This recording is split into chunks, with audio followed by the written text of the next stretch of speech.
Okay, we are live. OTNG Season 2, Episode 5, Shadow of the Demon Lord. Tonight we've got a small group, just Nils and Peter. Running up towards the holidays. Stuff's crazy at work for everybody. Plumbing problems all around. Just like to get a couple of days off so I can do more gaming. So thanks for joining me tonight, guys. I'm glad that we can make it work with an adjustment to our regular schedule. Back at you.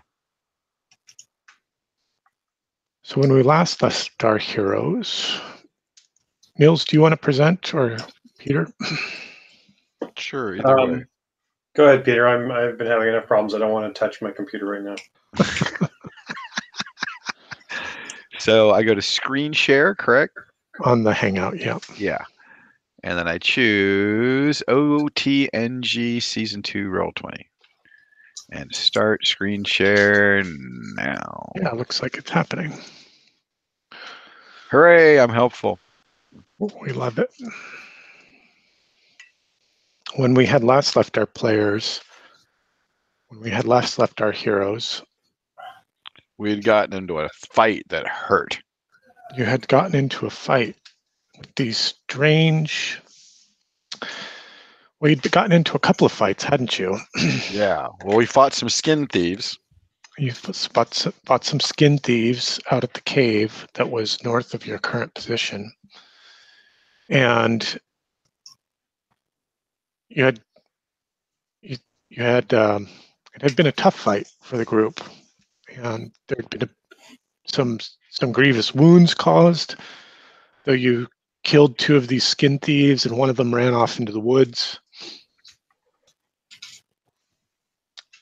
And then when you kind of poked around in the cave a little bit from where these skin thieves appeared and found an old, a fairly fresh human corpse where all the skin had been removed from. And then sort of departed that area and headed down to the south. I thought we found a map. Ah, yes, and you did find a map. Which is why we were going to the south. What was on the map? Did I share the map with you? No, we did. The only thing that's been handed out so far is the crossings. But south of us, if I recall correctly, is a structure or ruins. Sure. So it flashes as you move the map around. Let's see, where are we? I have you right here. Is that Yes, where sir. you are? Yes, sir. Yes. Ooh, I like Ichabod's token. Right. So let me reveal to you a little bit about what you can discern from the map now that you've reminded me about it being in your possession. See if I can make this work on Roll20. That was part of the problem because there's no light.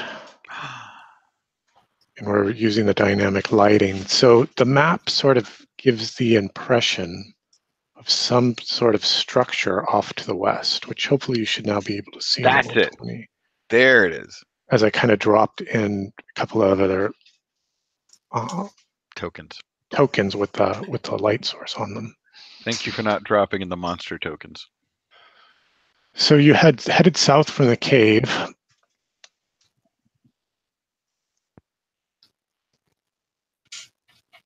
And heading south from the cave, you heard the scream of a woman off in the distance, and you went racing to her aid cautiously and found this woman being tormented by these strange, short, and squat humanoids. They were ebony. Dark skin and weird flaps of skin that came from their wrists to kind of their hips, carrying short spears and black hair that was sort of slicked back with the pronounced widow's peak in the center of the brow. And these fellows you put flight to? Literally. With the few well-placed archery salvos, and I believe some melee. I don't recall exactly. Not important. Not an important detail. And you had, having chased these fellows off in this area in the woods, you went to the woman's aid, and she was panicked and frightened and Near incomprehensible. near incomprehensible, and raving about her friends. And why did they ever come into this place? Why did they ever come here in the first place? She knew that she knew they shouldn't have opened that door, but Franz had to go and do it anyway, even when she had a bad feeling about it. And Franz is like that. And this is where we opened. This is where I opened tonight's session. You have two heroes with you. Will has wandered off in the woods, perhaps chasing or pursuing that last fleeing man. I like that. What will you do? And keeping an eye on our perimeter. Okay. I think we should continue to head west. Right? Because that's what the map showed, was the ruins. The map did show a sort of a structure off to the west there. I'm going to kill these other tokens just so you can wander around in the dark again. Mm-hmm. But to the west is the structure that you were able to discern on the map. To the east is the hamlet, and then the crossings further southeast. It's probably late afternoon now, coming on 2 o'clock. What are you doing with the woman? Do you just leave her to her devices there in the glen? I think we had talked to her, and she's sort of gibbering and got her arms wrapped around her knees and rocking a bit. I thought I remember that we kind of got the sense of direction from where her friends were supposed to be, and we kind of looked that way and we saw smoke. You did see smoke to the south. South is okay. Like the faint wisp of a campfire. Could we send her back to the crossings with Will instead of him chasing the black guys off into the... Sure, absolutely. You could certainly do that. And you could also return to the crossings if you wish, or... Well, if we can't do it with Will, I would like to take her back to safety, because taking her on the adventure is suicide for all of us. Okay. Yeah, you can send her with Will back to the crossings. That's fine. I think it solves our problem narratively nicely. Okay, perfect. All right. So you're determined to seek out this structure that was marked out on the map. Is that right? Did she indicate her friends had been from the south or the west? I thought she had come from the west. She had been fleeing from the south to the north. Okay, so odds are wherever that smoke is, that's where her friends were messed up. Possibly. That might be a reasonable assumption. What do you think, Nils? That seems reasonable. Well, that being said, do we feel like we want to go see what happened to her friends, or do we want to go check out this structure? Well, I wanted to fulfill the mission and say we killed the things eating the pigs and we were done. And you and Ethan had said, no, let's go do something else. So we had? Yeah. You said, well, no, let's go. Oh, we weren't entirely sure what else was out here. That's a good point. It's a good point. We have fulfilled the mission. Well, except for there's one more of those things. Right. And he fled this direction. So the what did we call him? The skin stealer fled off to the west. Pardon me, to the east, kind of back towards the hamlet. Even worse. Well, whatever's in the structure probably isn't going to be there when we're done. But if her friends are in danger, they may not be. Well, I thought she indicated they were all dead, and she was the last one. Isn't that what she said? It was hard to get much out of her. I mean, you're kind of piecing those things together. She's obviously had some friends. Something happened to them. Some catastrophe befell them, and she escaped. But she's in a bad way, mentally, emotionally, physically. Well, and she doesn't look like she was kitted out for adventure, right? She was wearing barely like the shift of a shirt.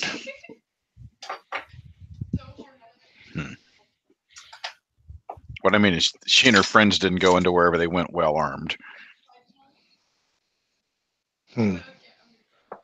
Well, Nils, should we go south and see what the smoke is? I'm not sure about directions, but yeah, let's follow where we believe their friends came from. Very sure. good. So let me return you to your last kind of known position. This is north towards the cave. Mm-hmm. This is south where you can see the fire, the campfire smoldering in the distance, sending a whiff of smoke into the afternoon sky. The structure is off to the west somewhere, and the hamlet and is back to the east, and then the crossings. And how big are these squares, or time traveling are these squares? These hexes are 8 miles. And never hiking 8 miles, how long does that take? You can travel about 3 miles an hour. Okay. Yeah. So at an average pace. Right. Okay. So, So yeah, let's go south to Fortune and Glory. Fortune and glory, kid. Fortune and glory. Until I just watched Temple of Doom. That was my assumption. I just watched a cute trilogy completely off track called Maze Runner, which you might find entertaining. That was a big one that Grace was into for a while. Yeah, I think the movies are cute. I won't say cute. It was a nice adventure movie, anyway. So south we are headed, armed, and fortunately 2 of us are not wounded. Oh, are you? How are we going to narratively roll in the other characters? They probably brought up the rear. Okay, sure. They were watching the horses. That's a classic. It always works. Okay, all right, good. They got out late for their shift at work, and so they caught up. So you're just kind of moving through. So pretty dense woods where we are now, and you've got a pretty good bead on where that camp fire must be, because you can follow it. You can almost, as you travel about an hour, and then you can kind of start to smell it faintly on the wind. Mm-hmm. It would be about another hour's travel to arrive at the campsite. Okay. And should I just assume that you're moving sort of in a loose skirmish formation? Are you going 2 by 2? Are you strung out in a line? What's your plan? I think a loose diamond skirmish formation. Okay. But we have at least 2 archers. Each of my guys are armed with bows. Okay.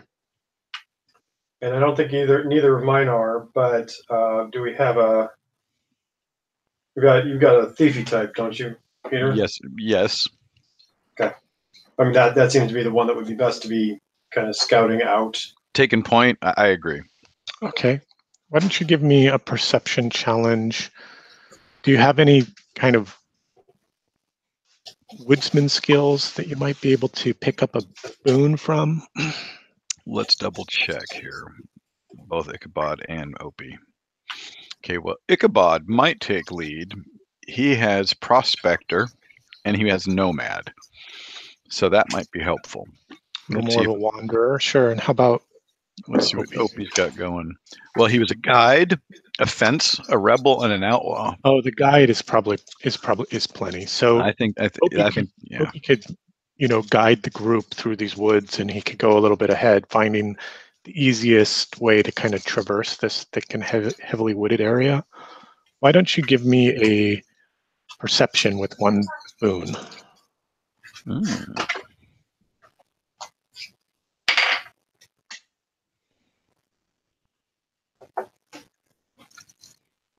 Who made it? Okay, that looks really good. Where's my rule book? Damn it! Where'd I put it? Wait a minute. I'll be right back.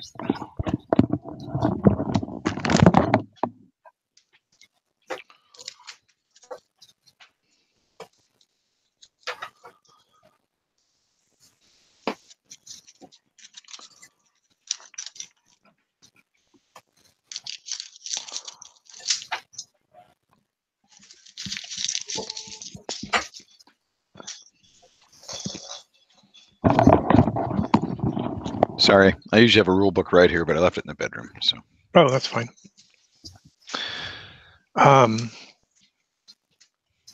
Okay, so you're kind of, you're getting closer to the campsite, and you're like, quieting down the group and sort of moving even slower, trying to kind of break the line of trees so you can see just what exactly is there. And then off to your right,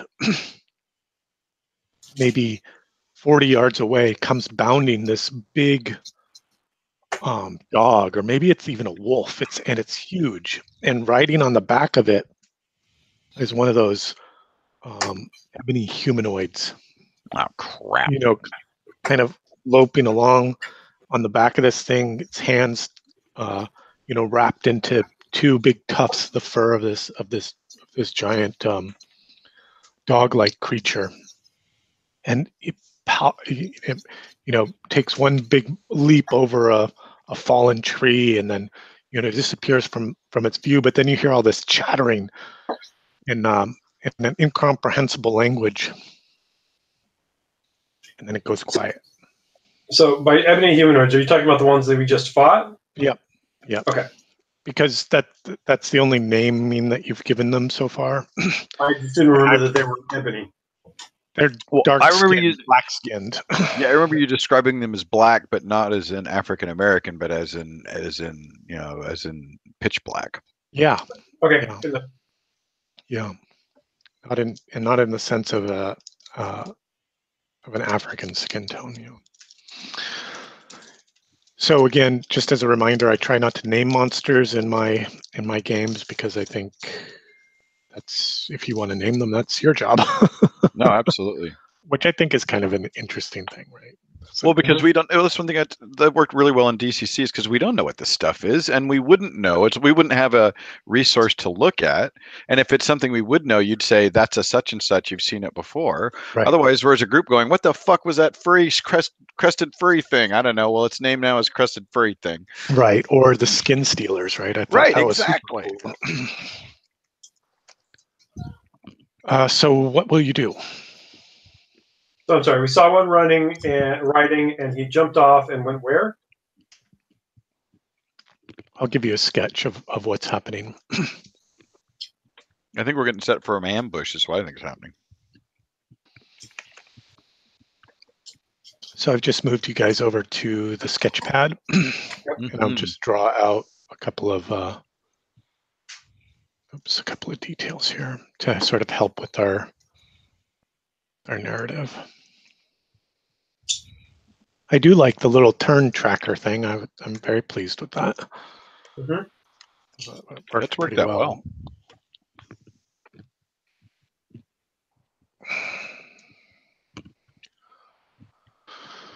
All right. Wait, it all went black. Well, it all went white. Oh. You might want to scroll out a little bit. And yeah, have it scrolled out. Is it enough yet? How's that? That way the turn tracker shows and there's a lot of room. Oh, sure. I'm sure that's fine. Let's see what we got here. Oh, yeah, it looks good. you know, whatever works for you. I mean, it's your session. You don't need to worry about the recording. It's more, I think, for Ethan's benefit to be able to pick up the bits of the story. Oh yeah, yeah. Well, in that case, we should have like shoved over in the corner so he can't see anything.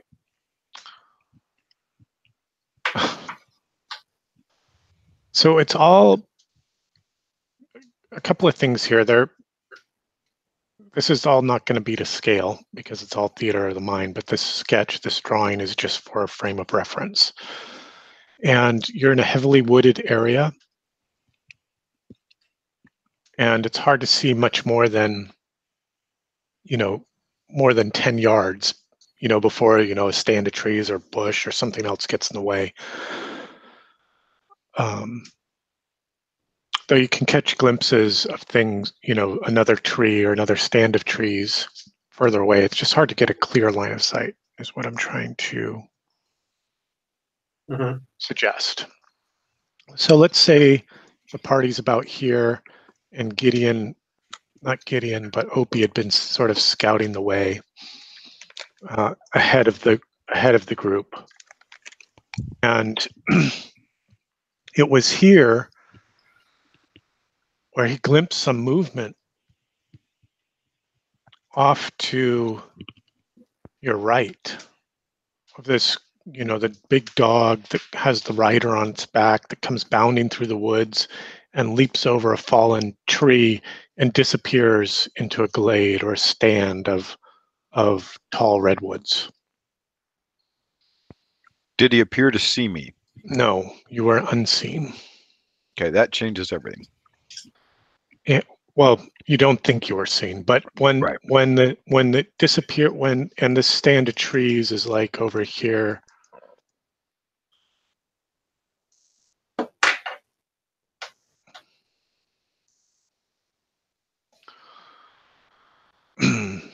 And when the rider disappeared from your view, there was a chatter of inhuman voices in an unintelligible language. Ah. And then it got quiet.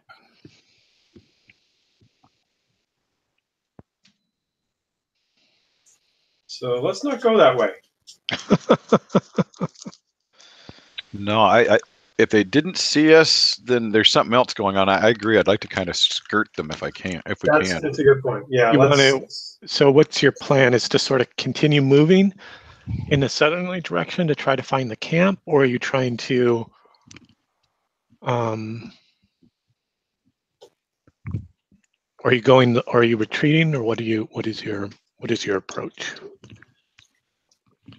Well, I think our first plan was to get to the campsite to find out if we could get any information what happened to her friends.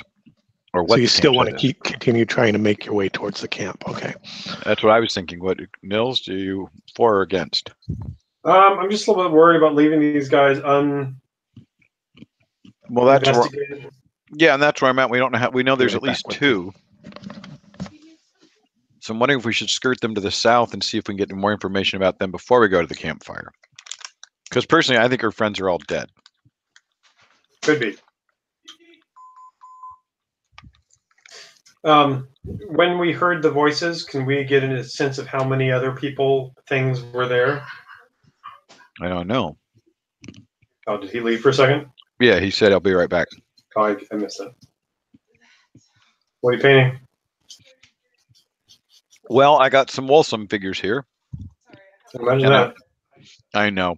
And I'm prepping a hassle-free, well, honestly, he's Conan. And I'm going to paint him as Conan because I listened to those audiobooks and just thoroughly enjoyed getting back into Conan again. Mm-hmm. Oh. I have never played to you. Oh, you did. Hey, I'm back with you. Sorry about that. No so problem. I was asking, is from the voices we heard, do we have any sense as to how many other entities are there? Oh, that's a good question. Why don't you give me an intellect challenge with one who's doing it? Probably 8008135. And is there any reason why he would have a bane, or sorry, pardon me, a boon? No, not that I can think of. Really? What about the detective thing? Being I'm able not to sure. listen in a Wasn't he like an conversations. informer or something? Yeah, I mean, you're trained to listen to stuff Oh and yeah, get yeah. information. He was he's an informant. So yeah, he's got extra sensitive Spider-Man ears that can Okay, hear I'll give you a 200 boon for yards. that. Okay. Yeah, I remembered something about that. And it's an intellect challenge. Oh, There we good go. thing you had the boon. Yep.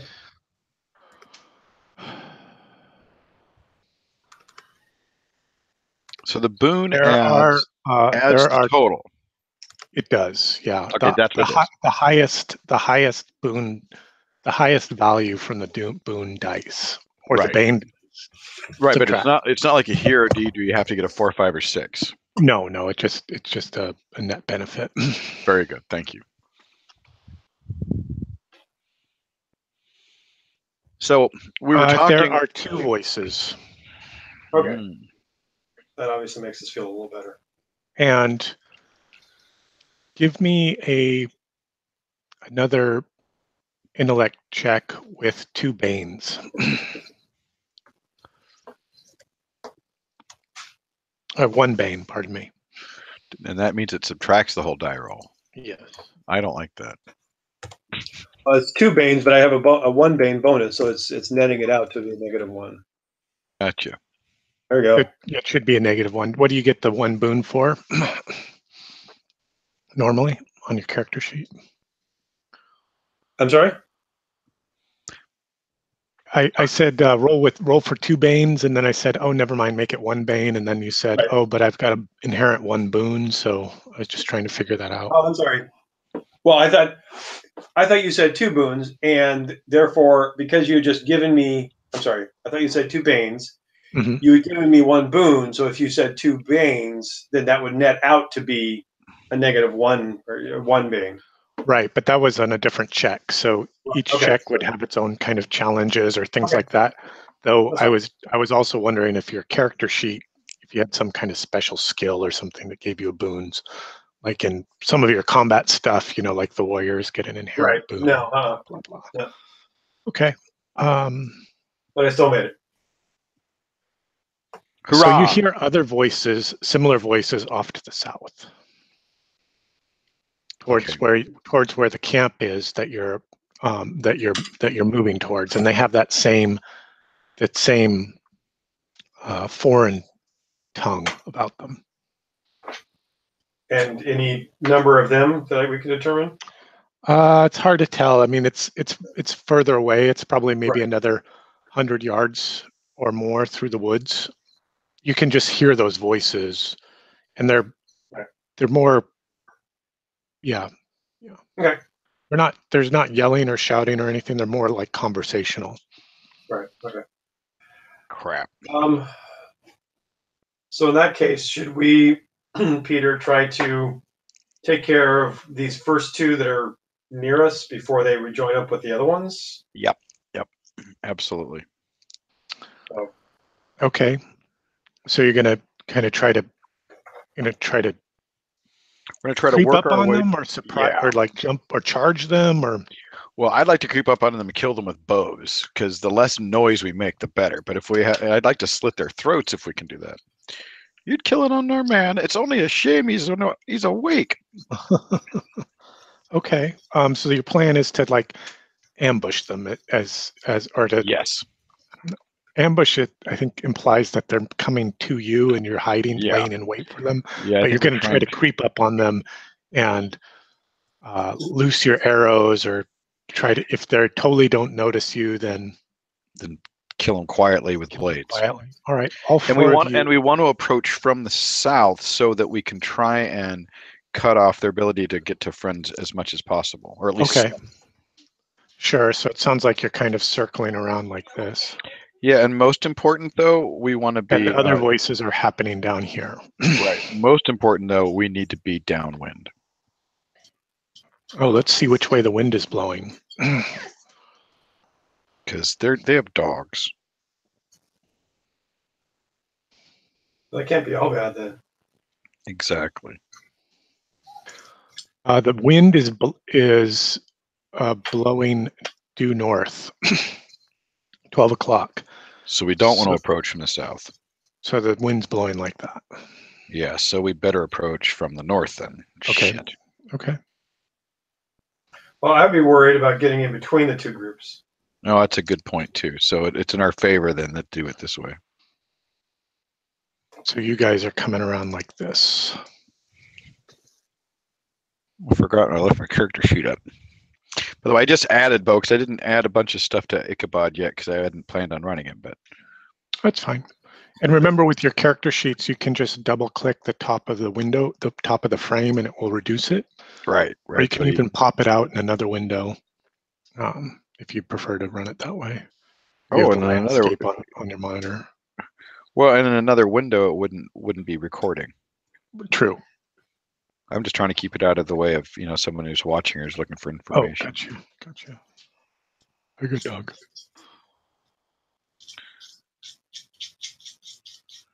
Okay, all four of you, give me some sort of stealth check and give me any rationale about why you might have boons.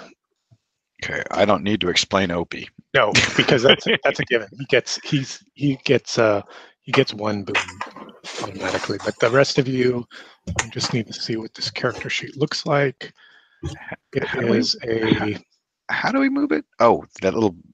There it is. Yes, the little icon in the upper left corner. So Gideon would be an agility challenge. Okay. Oh, good. That's much better. Gideon was a tracker as one of his professions. So Okay. I would say that would give him a boon. Okay. And here his. Let me get back to that. There we go. Roll. It didn't matter. He fails. And Boobies really has no beneficial things like that. So this is an agility, you said? Yes. So yeah, you trashed it. Okay, how did Opie do and how did Ichabod do? Oh, Nomad might help. I don't know. That's the one I can go to on that, I think. Because I don't think Prospector, Devotee, or Initiate of Old Faith really helps me on that. I think Nomad is more about moving around rather than being moving stealthy. around on the open plains and possibly surviving off the land or those type of things. All right, so we got a straight roll for Ichabod. Looks like He's did not down. make it. Okay. And hold it. There's Opie. And Opie gets a boon because, well, he's crafty.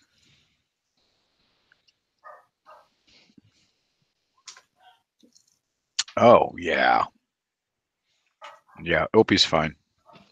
So Opie starts moving off into the north, towards the north. He's like takes stock of where the wind is, and the rest of you turn to follow.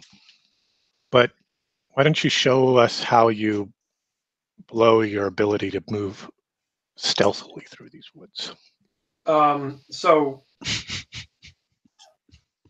808 obviously was not necessarily meant for moving through large, heavy brush areas, and so he, in his process of trying to move stealthily, he's having to really kind of take it slow and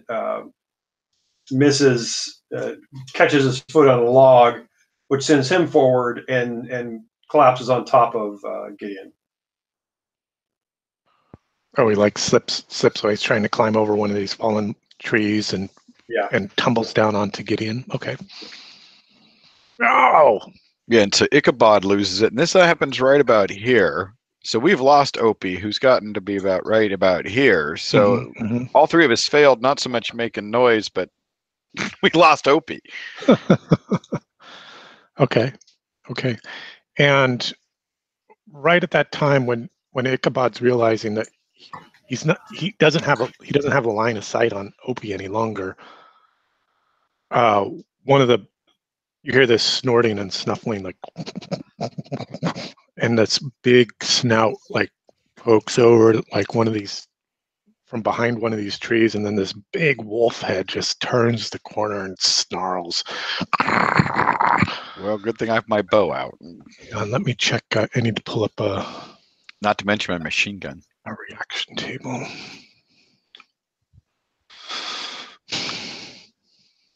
Nils, hand me a grenade. Want the one from Antioch or another one? 1, 2, 5, 3, sir. 3. Oh, we miss you, Graham Chapman. All right, let's do this. I'm going to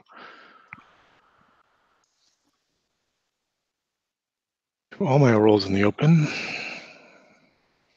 All right. Drop the highest. That's a 7.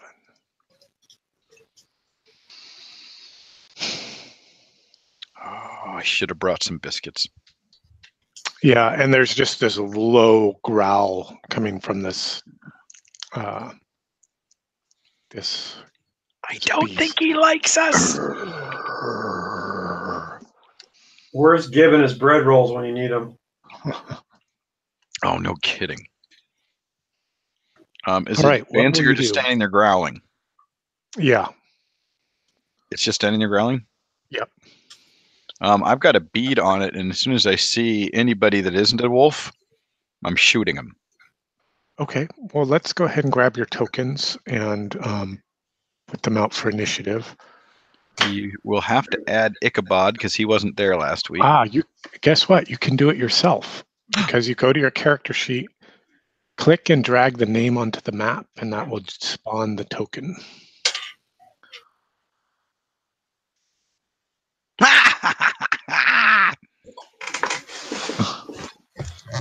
Yeah, so you guys can put yourselves sort of out where you are. And Opie is the... Opie's on the map. He is the he's the scroll. He's the scroll with the note pinned to the wall with the dagger. I don't know if he's gotten this far yet. I'm assuming he's about this far. Yeah, but sure, he could be that far. Okay, because I'd like to be about here. Because I'd like to surprise them like this is a plan. Yeah, yeah. Because when my friends get charged, I want to shoot these guys from the rear. Okay.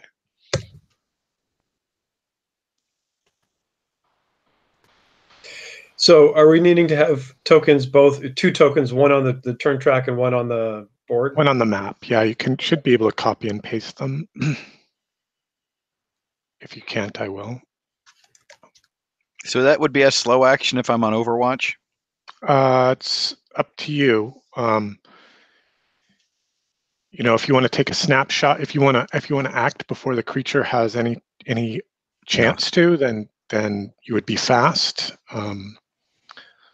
The creature looks to be. I'm putting the token down. It's going to be going fast. I'm not sure what the timing is. Like if players place first and then the GM places, I'll have to think about what's the right way to do that. Maybe that is the right way to do it because it adds some tension, and like not knowing what's going to happen. Well, then I'll go. Ichabod's going to go on fast, meaning the minute he sees something, he's shooting. Opie's going on slow because he's moving careful and planning to surprise folk.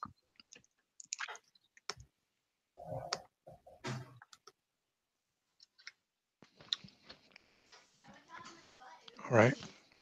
So, and you guys are probably down over here somewhere. Okay, that was my next question. All right. Who is fast? Ichabod is. What's Ichabod going to do? Well, he's holding a shot on whatever moves first. If the wolf comes in, or if he sees somebody, one of those night skins show up, then he's shooting them. Okay, so you're not going to do anything to this. You're not shooting at this dog thing. Not yet. Okay. Plus, my friend just fell on the ground. I just as soon not antagonize it if it. Like it's looking at you like in the eyes, like and just growling, and your action passes by and it just turns tail and like dashes back into the woods. Okay. You guys are on slow. What will you do? Well, if it's not attacking us and there's nobody else out there, I'm going to not instigate anything. You're gonna kind of. Are you moving? Are you staying put? What are you doing? I'm going to stay put and kind of like just listen, be aware, be prepared for him to bring friends back, that kind of thing. Okay. Try to hunker down in a more defensive position. If keep an eye out about us. 808 that's doing the listening. Why don't you go ahead and make a listening with a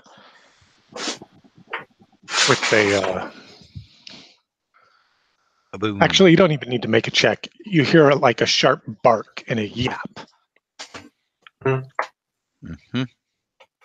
Like And somebody's then it's a new communicating. round. What will you do? Slow or fast? Could Opie see where the wolf thing ran off to from his friends? Give me a perception challenge with 2 banes because of the deep wood and your kind of hidden position. Certainly.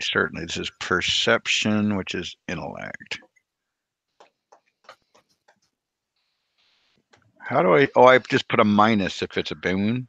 Yeah, just dash 2 should give you 2 banes.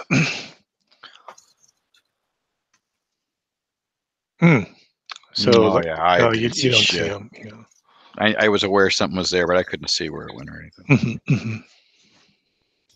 All right, guys, will you be slow or fast? Slow, and Opie's moving forward.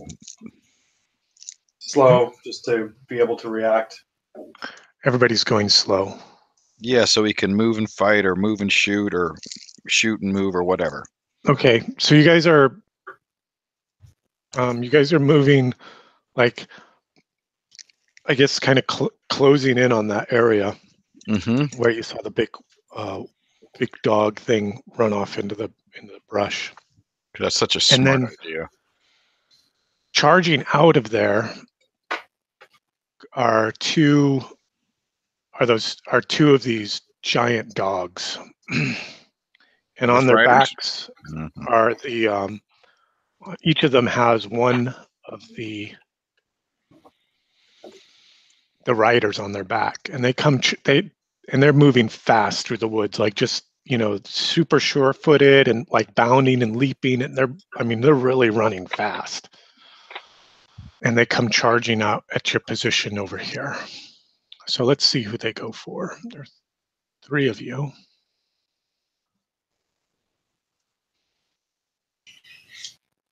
We'll just go clockwise off of Ichabod.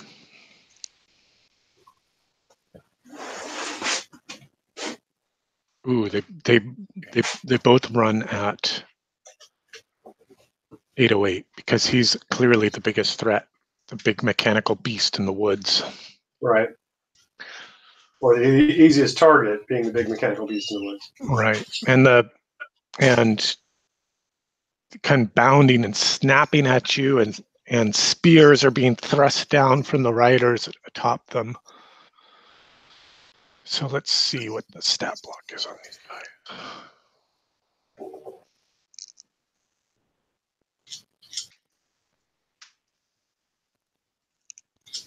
There we go.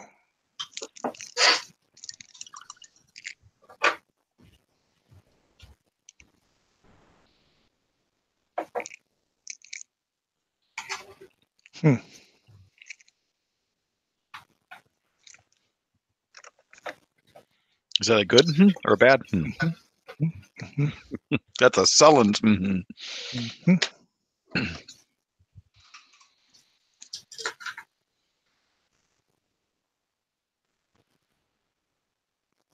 Sorry, I'm just reading the stat block. I'm trying to get a sense of what I'm presenting to you. I have a feeling it's bad.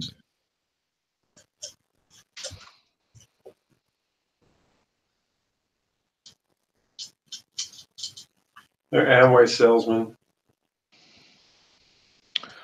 All right, let me just fill my stat block on my character sheet for these guys.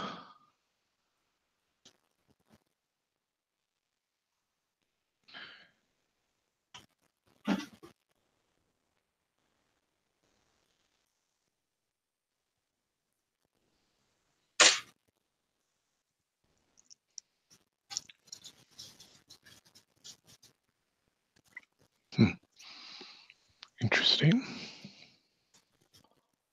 No, I don't like the sound of that.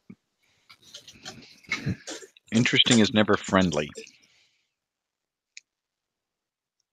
But interesting usually has a lot of gold. We don't seem to like a lot of money. It's the hobos and murder hobos. I was thinking about that. I was driving home today thinking about the game, and the whole DCC campaign was never about the money we were making. Yeah, there was very little money to be made, right? No, exactly. We weren't really... Yeah, we didn't find a lot of treasure. We found some important items that were very helpful and some cool things that, added.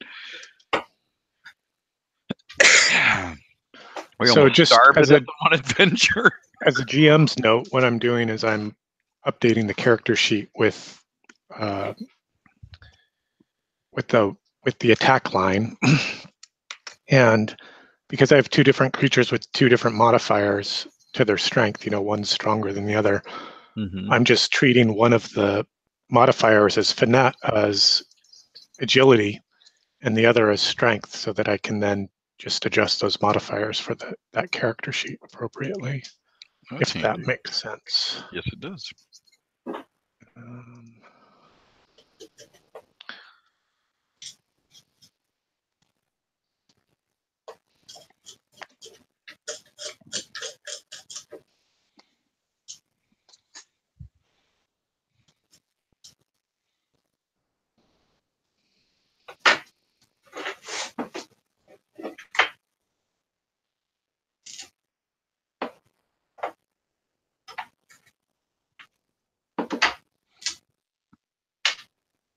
Sorry, I'm still updating stuff, so we'll make it work faster, possibly. That's right. I'm updating things on my character sheet. Ooh, because Ichabod needs armor. I didn't buy him armor before because we wasn't using him still. Let's get him some armor before I get it killed. Oh, right. Oh, no, I did get him. I got him hard leather. Okay, good. Oh, I wanted to get him a shield, though. Okay. Because he's got the strength for it. And we're gonna play with the shield shall be splintered house rule from my last game. So if you have a shield and you take a mighty blow, Mm-hmm. or you don't want to receive the damage, you can splinter your shield. You can sunder your shield, and it you takes can the damage destroy for your shield, and it soaks all the damage from that attack. But then you're shieldless, and you can do that once per session. Unless you carry an extra shield. Well, even if you carry an extra shield, it just kind of prevents you from loading up shields onto the mule kind of thing. And gotcha. Well, of course, it makes sense. It's a play balance. Right. It's just another resource to manage, right? Mm-hmm. Okay, so here come the attacks. So the spearmen lash out, and they hit defense 5. Oh, this one has a boon. It does 1 point of damage to you. Okay. 808. Wow. And then a shield does damage. Oh, does it have a? I'll have to look at it. Large shield damage 1d3. Oh, like you could smash somebody with it, probably, like a shield bash. Exactly. All right, and here are the two wolves biting at you.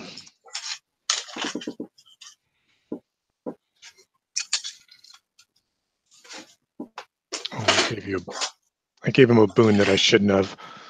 Yeah. Well, I've got a 13, so you're my 17 is going to hit. So that's 6 points of damage from a bite, And then Ouch.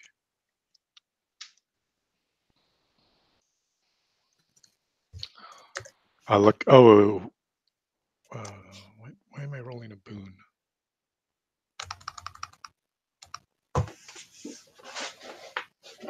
One d20 plus 3. 5 plus 3. Look at that line item, Nils, and tell me why that got to be a 13. I don't get it. Attack plus 1. Should be no boons or banes with this thing. So you rolled a 5. There, that did it right. But we won't count that. We'll just count it as a 5. I'm not sure why it decided to get. Maybe I hit boon by mistake Okay. in the dialogue box from the character sheet. So you take us 7 points of damage from this onslaught. Okay, it's a new round.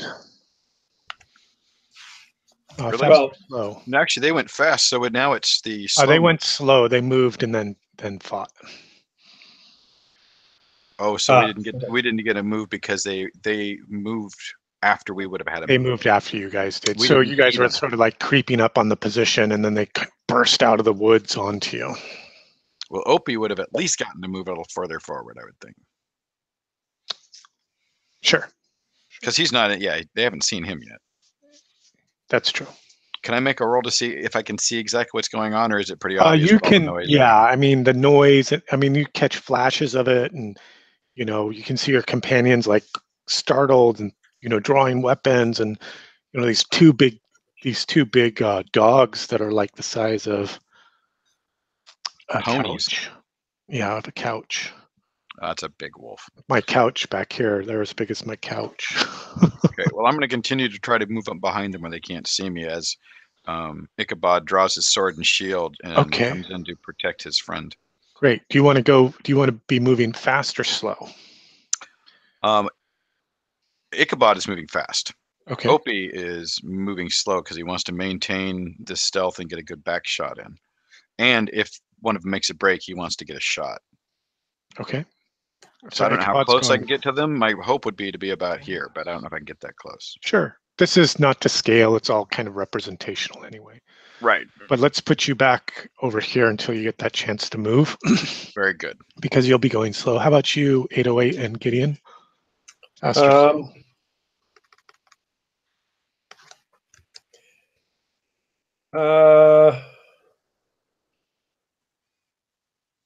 808 will be moving fast, and Gideon will be moving slow. So remember, the only fast turns take 1 action, slow turns take 2 actions. Right. Normally you get 1 attack per round by using an action. And then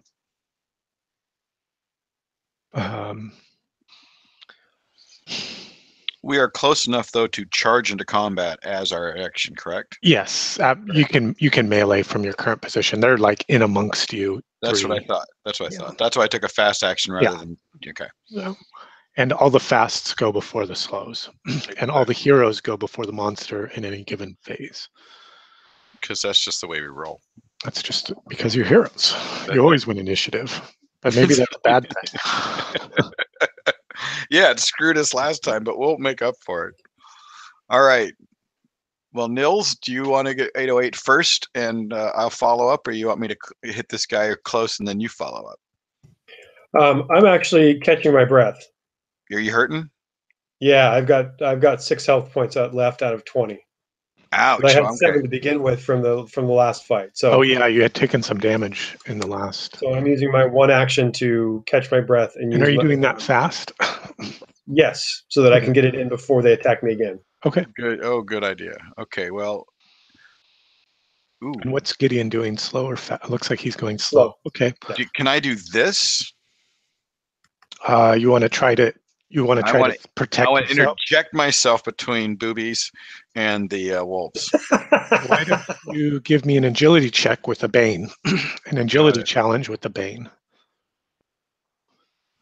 Agility at a +2 already, so a bane of -1. So I'm still at a +1. Oof. Oh, Yeah.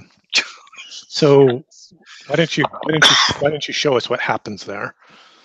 I step in and try and block one with the shield as it's coming in towards Boobs for a second shot. It finds my shield in the way, and the other one's got my sword in the way, and I'm going to swing at the one on my right, trying to block Boobs with my shield on the left. Okay. Which one do you want to attack? Go ahead and make your damage roll. Are you attacking the rider or the beast? I think it's better to take out the rider if I can reach him. You could. Yeah, you can definitely reach the rider as well. Now, for the record, Opie's going after the beast when he's there because he always goes after the horse. Okay. Because when the rider goes down, then you get him in the throat with a knife. Gotcha. Woohoo! Nope, I got the wrong one up. I got Opie up, and then he's not in hand to hand. All right, there we go. Hand to hand. Ooh, I'm still running the crude sword. It's supposed to be a regular sword. Sorry. Let me write this down real quick. Sure. I think just a sword, a D6 plus 1. Mm-hmm. Because I wanted to get rid of the one I looted off a body. You want to have a proper sword? Is that what you're saying? Correct. Hang on a second. Let me. I got the book out, but I also want to delete this long knife, the 2D6. You don't want to carry that with you anymore. No, I don't. I want to have sold them. Okay. You don't want to have it accidentally use one. Correct. Well, we'll worry about that later. Very good. I'm just letting you know. Sure. Or just leave it on your character sheet for now, but just put a parenthetical sold or something. And because I'm a level 2 fighter now, I actually do an extra D6. So the sword will do D6 damage. D6 plus 1. So here's the sword trying to slice the rider off his dog. No boons or banes, I assume. I think you get an inherent +1 boon, but yes, I do. That's already figured in, which I needed. That too it was enough. I got between Boobs and the assailants. I wasn't going to do any damage. Yeah, so you That's sort all right. of lash out, and the the rider sort of just leans back, grinning, fucker. Okay, and Nils, did you take your recovery 808? Yep. See, I know something he doesn't know. What's that? Opie's behind him. Oh. I am not left-handed.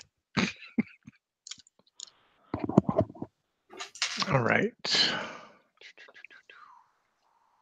Okay, now we're into the slow turns. So for you slow actors, go ahead. Oh, wait, these guys are going fast. Oh, darn. So one of them's definitely going to stay and fight Ichabod. The other one is going to try to go for somebody else, like 808, who's reeling, or Gideon, who's sort of standing back. And 1 to 3, it's Gideon. All right, so he charges up towards Gideon. All right, let's do the attacks against Gideon. Here's the spear.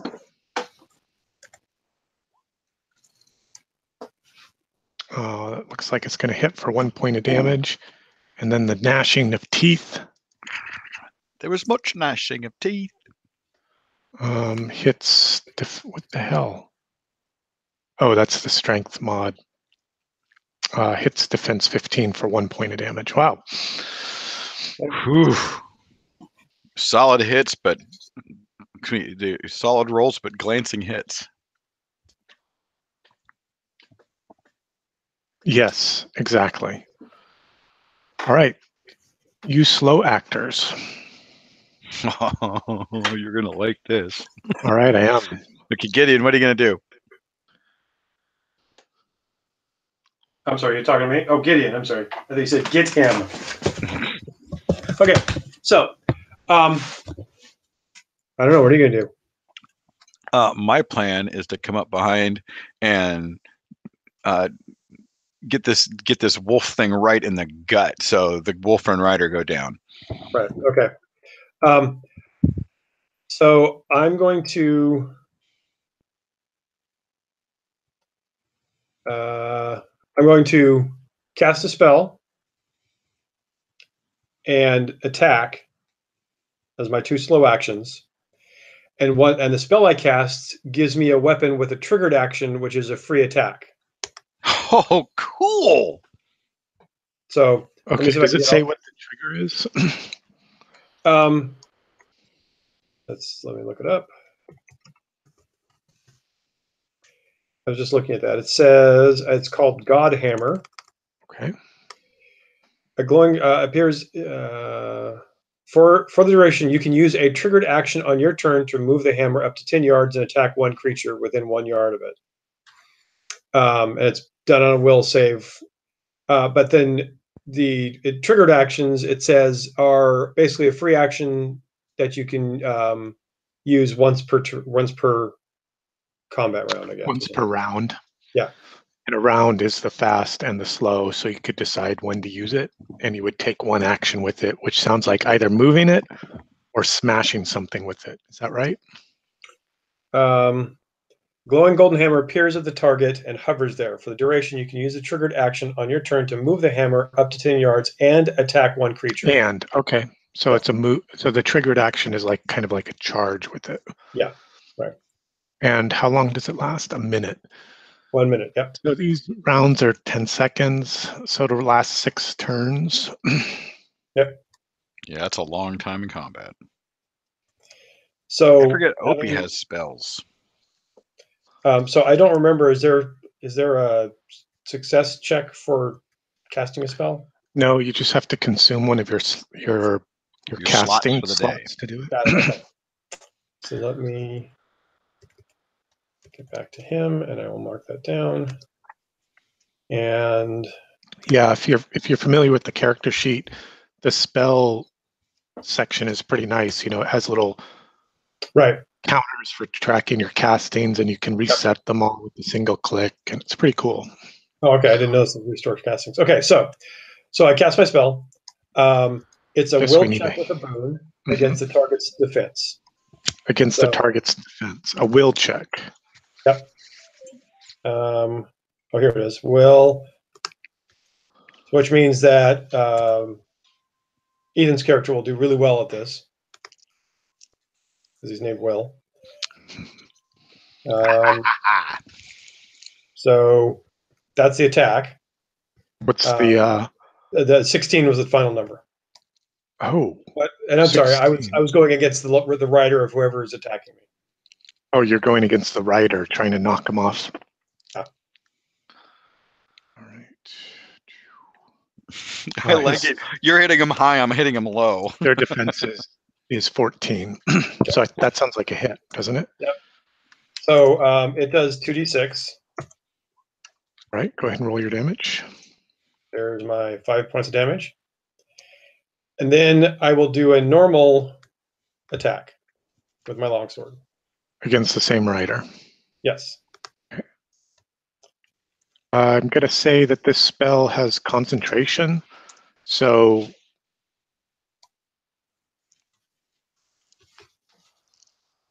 you can't create another effect that, you can't create another ongoing effect without dropping the current one. Yes. Do you follow? Right. Yeah. Right. Yeah. Okay.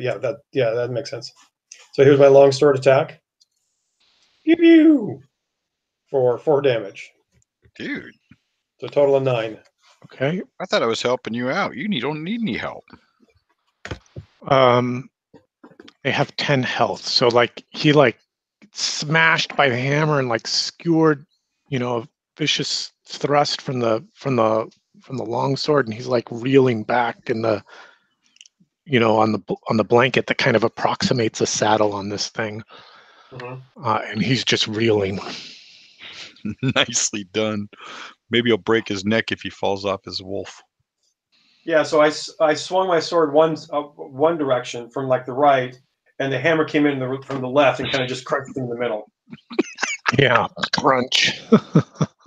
Nice. All right. Don't mess with my boobies. Are there any boons for coming up behind this thing unbeknownst?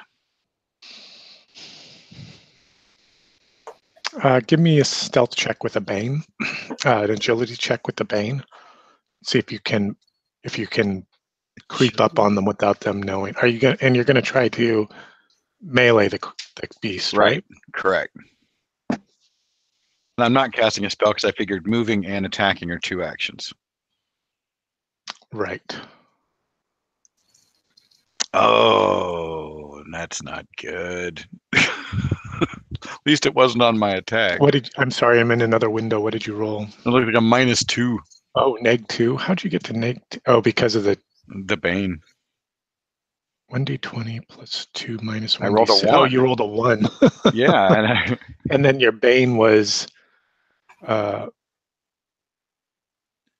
My bane was, well, I rolled a 1 and my bane was a 2. So it's a -2. Well, I guess it'd be a -1. I don't know, but Whatever it is, it's not going to do it. Yeah, I'm looking at the dice on the screen. It shows as 11, not as a 1.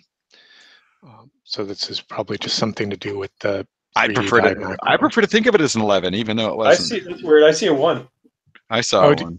Do you? I saw it as an 11. So interesting. Odd. Well, so he didn't get a bonus for sneaking up because it hurt him at the last minute. These wolves have good ears, after all. Yeah. So you're like creeping up on it, and the dog drops down and onto its front haunches and turns and like just sees you, and it's like looking at you and at Ichabod, right? Trying to make a decision about which one of you it's going to. I'm going after the one that attacked Gideon. Okay. Opie's going after that, which is kind of up by where Ichabod is too. I mean, right. It's just like one big swirling melee at this point. It's a big scrum. Got it. Well, this is Opie's attack on the wolf that Gideon attacked the rider of. Okay. Oh, whew. Yeah, it's ready for him.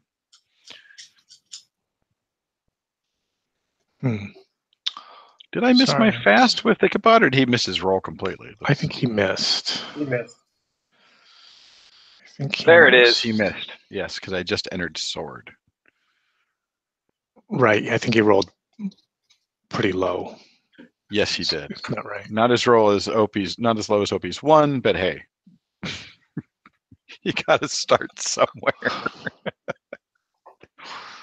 Let's see. I need to do this thing, which is, where is it?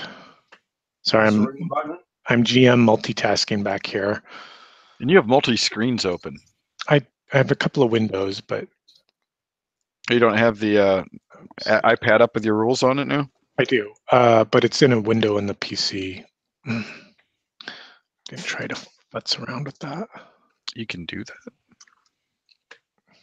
You can open your iPad in your PC? No, I have multiple windows on my PC open. Oh, yes. Right, like multiple browser windows. Does that make sense? Yes, it does. Yes, it does now that I explained it better. All right, then I need to do this.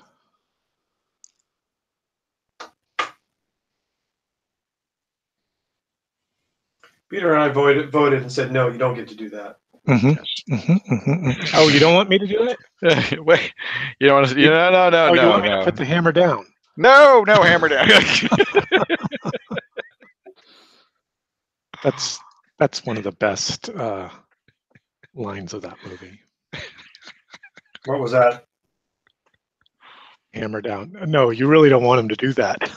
Oh, you want me to put the hammer down? Wham! Smashes Cap in the shield. Oh, okay. I wasn't supposed to move. Yeah. It's like, what's the metal that it's made out of? Vibranium. Vibranium on vibranium, right? Well, kind of. Yeah. Thor's hammer was magic. It's gone now. Did you see the last one, Peter, finally? The last Thor? Or the last Avengers? The last Avengers? No, I have the Blu-ray right here, and I've never even opened the shrink wrap. However, over winter break, I'm going to watch it. Here you go, Gideon. It's one of the treats I'm giving myself. What? Oh, cool. I got a hammer icon. Oh, cool. You don't want me to put the hammer down. All right. So where are I you think getting all these icons? there's a It's not fun pack. there's a what's the right word? Open source gameicons.net. Oh, cool. And they are it's this really kind of community driven art resource where check it out. I mean, I'm not sure how to describe it. They're monochrome images, like single, I don't know. Here, I'll put the link in the chat. You guys can look at it if and when you should desire.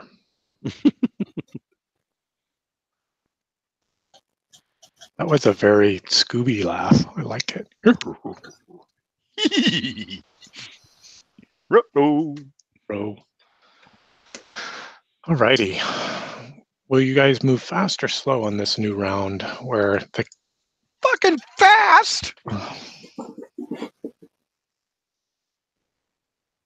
We're in it now. We're in it to win it. You too, Gideon, fast? All right. Yep. Oh, shoot. There's been some damage that has been caused, if I recall. Two bad guys. Tokens.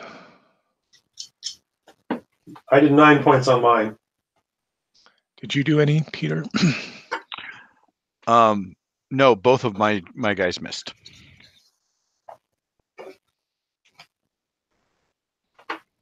Unless they have an armor of 3, which I think they only have when they're sleeping. And sick.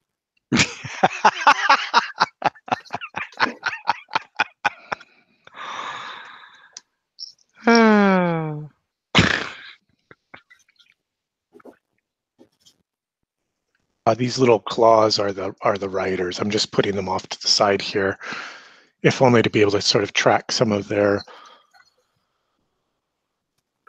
bodily functions. That sounds disgusting. Especially with these people. They are. They're filthy. They are filthy. We can't let them into our country.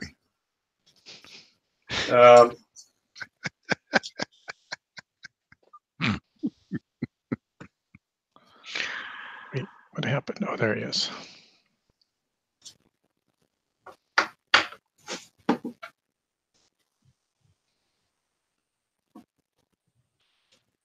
All right. I think you guys are doing attacks. Yes. Who will start? After you, Nils. You rolled much better than I did last time. The wolves have been uninjured, is that right? Thanks for reminding me. I think you've only done damage to one rider. Done a the shitload rider of damage to one rider. Up here. Right. Yeah. Shit. Oh. So, Gideon, back the right. Uh-oh. Nils is breaking up. Nice! Look at that. 6 points of damage. That's to the rider. The rider already had 9. Yep. And then I will use the hammer to attack the wolf. Well played, sir. And get a boon because of the spell. And not get enough. Okay. Still. Hell. And then 808135 will club the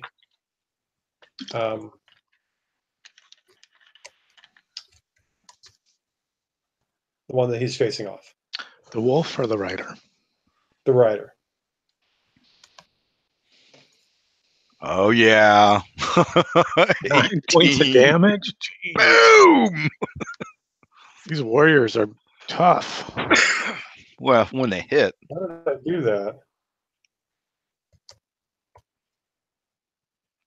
I get a additional D6 on my damage. Right. Okay. A 5 and a 4, and then a boon on the one of those 5 is the boon on the roll. Correct. Okay. Yeah, so you threw a 13, and your boon gave you a +5, so that took you to an 18. And then the damage was 2d6, right? 9 points. Yep. Nicely done. Right.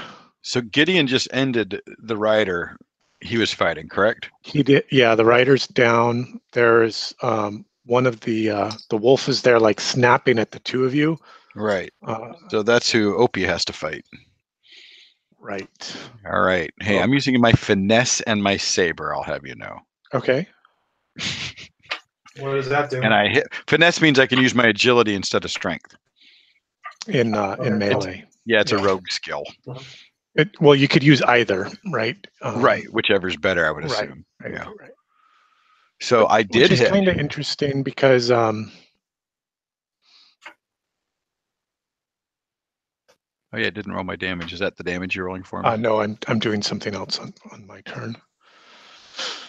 Those are just those are like morale rolls. That's the should be a D12, but that's fine. Let's see what morale is. We should have did 2-6. So I just did 7 to the wolf. Oh well, you would have if you hit defense 16. The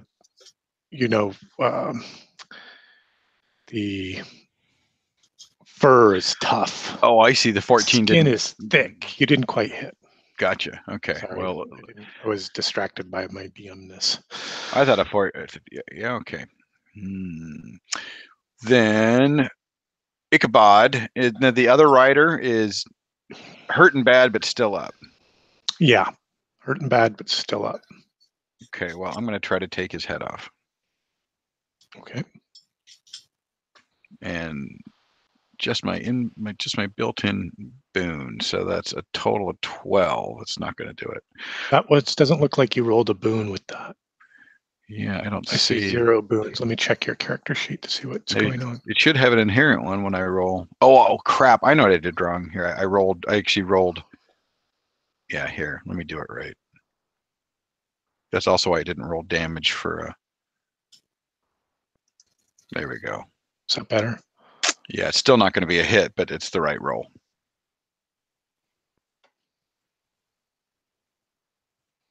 So you rolled an 8 plus 3 from your boon, and that would have been 12. Yeah, damage. Wow, look at that, 12 damage. That's crazy. I need a 6. I need a 16, correct? To hit. Against the rider is 14. Oh, okay. Against the wolves is 16. How'd you get 12 damage? A 5 and a 6 plus 1 for a D6 plus a D6 plus 1. So plus 1 from for the sword. Yeah, the sword does a D6 plus 1. Level 2 fighter adds a D6. Yep, it's huge. We don't get heroic deeds in this game, but we get massive damage, and I have a feeling we're going to need to be able to do it. Well, your heroic deeds will start to come as the traits. Oh, that's right. That's right. I was reading a little bit about that. Yeah. And that's how you start to get your heroic stuff. I mean, more heroic than you currently are. Yeah. Well, I need to hit. That's the key. So that's the skill I'm working now is hitting things. Right. when I get there, I'll do damage. Right. I'm sorry, gentlemen. I was no help to you. Is that everybody? Yeah. I did my 2. His 2 hit, my 2 missed. And I made my morale check. I'm sorry. Yeah, I made my morale check. So they're staying and fighting.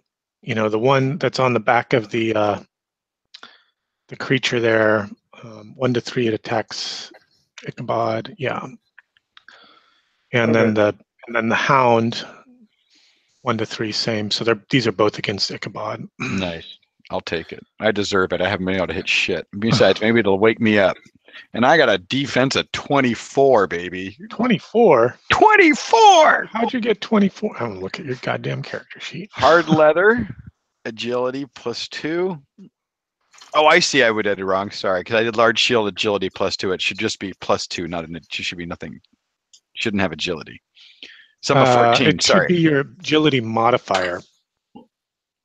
Well, yeah, because when you go into armor, I get to write hard leather. Then defense, you can put 0 or agility. So my defense is my agility, correct? Just naked with a knife in my hand, my defense is my agility. Naked with a knife in your hand, your defense is your agility. Meaning what you need to hit me. My armor class without anything on it is my agility stat. Should be, yeah. Okay, because yes, okay, hang on. Sorry, I'm just looking at the character sheet trying to figure it out. So it's in equipment and talents and defense there. Yeah. And when you go to the arrow, you can get 0 or you can get agility. So to start with the armor, you get your agility, and then my armor adds 2 to it. So then I have an. Okay. So I think that. So what I had done wrong is I had entered agility with a large shield as well, and you don't add your agility a second time. You just get the +2, and that's why there's a 0 setting. Right. So what is your agility? My agility is now a 14. So my agility is not a 14. My agility is a. Hold on. Sorry. Let's go to main. His agility is a 10. Okay, so that's a 0, and then you get. And then you get +2 on top of that. So, and the armor itself is. Yeah, the armor is agility +2 is what it says in the rule book here. Okay, so that would be, for you, that would be a +2, right? Net +2 for the armor. And then the shield is agility +2 as well? No, it just says, I was about to think large shield just says a +2 defense. Okay, so that takes you to, so you should be at a 14. Yeah, it says defense +2, yeah. So I was just trying to figure out the character sheet, and I saw what I did wrong is I entered agility twice.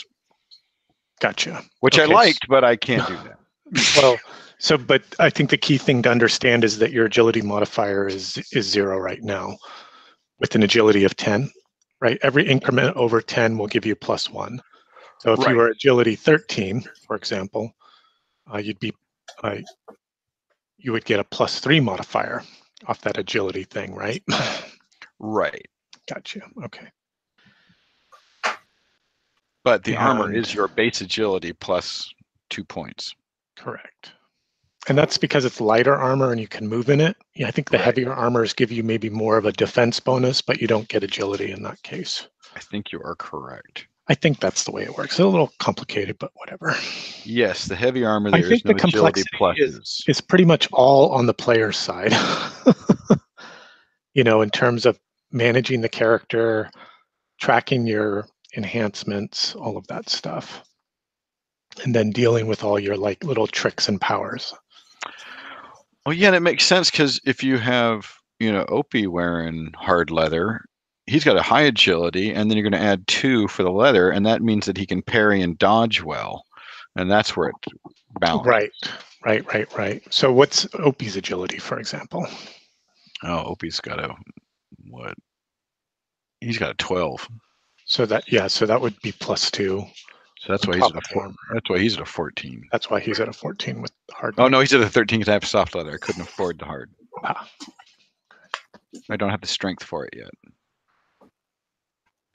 All right, so that was the attacks that went out from the beastie. And I think that 12 missed you, right? I think we got to the point where we said you have an defense of 14. Yes. Eventually we got there. I'm gonna stick with 24. It works, but yeah, 14. So okay. I'm the same as the right. And then here's then there's the wolf that's up with Opie and Ichabod. And 1 to 3 it'll attack Opie. No, it goes for Gideon, pardon me, not Ichabod. Because he knows which one's the threat. 19, that'll hit for 3 points. Okay.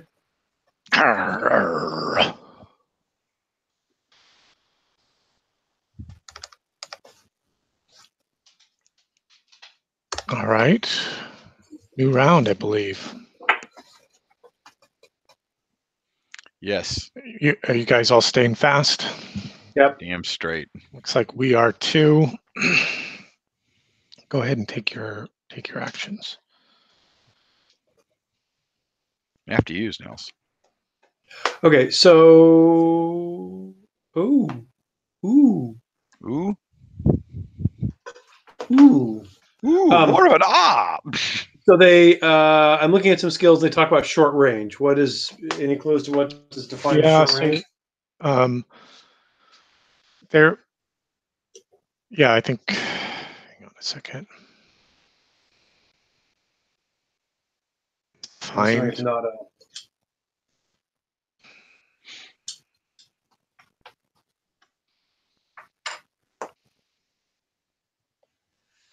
I have living expenses here. That's not what you're asking. I'm just searching right now for it. Okay. Range and distance, All right, page well, 40, page 43. Thank you. I like books. Sorry. Me too. You're not lying. Hey, Christmas is coming. You might put that on your list. Did you I say like big page books. 43? That's what it said. And Roy says range and distance. Few broad categories describe the range of weapons and spells for the purpose of choosing targets and centering area effects. You are the target or the effect originates you or a point within your space. You're always within range of yourself for the purpose of targeting. So you want to know what short range was. The target or point from which the effect originates must be within 5 yards of you. Okay. Okay. So short is 5 yards. What's medium? Medium is 20 yards. And then long?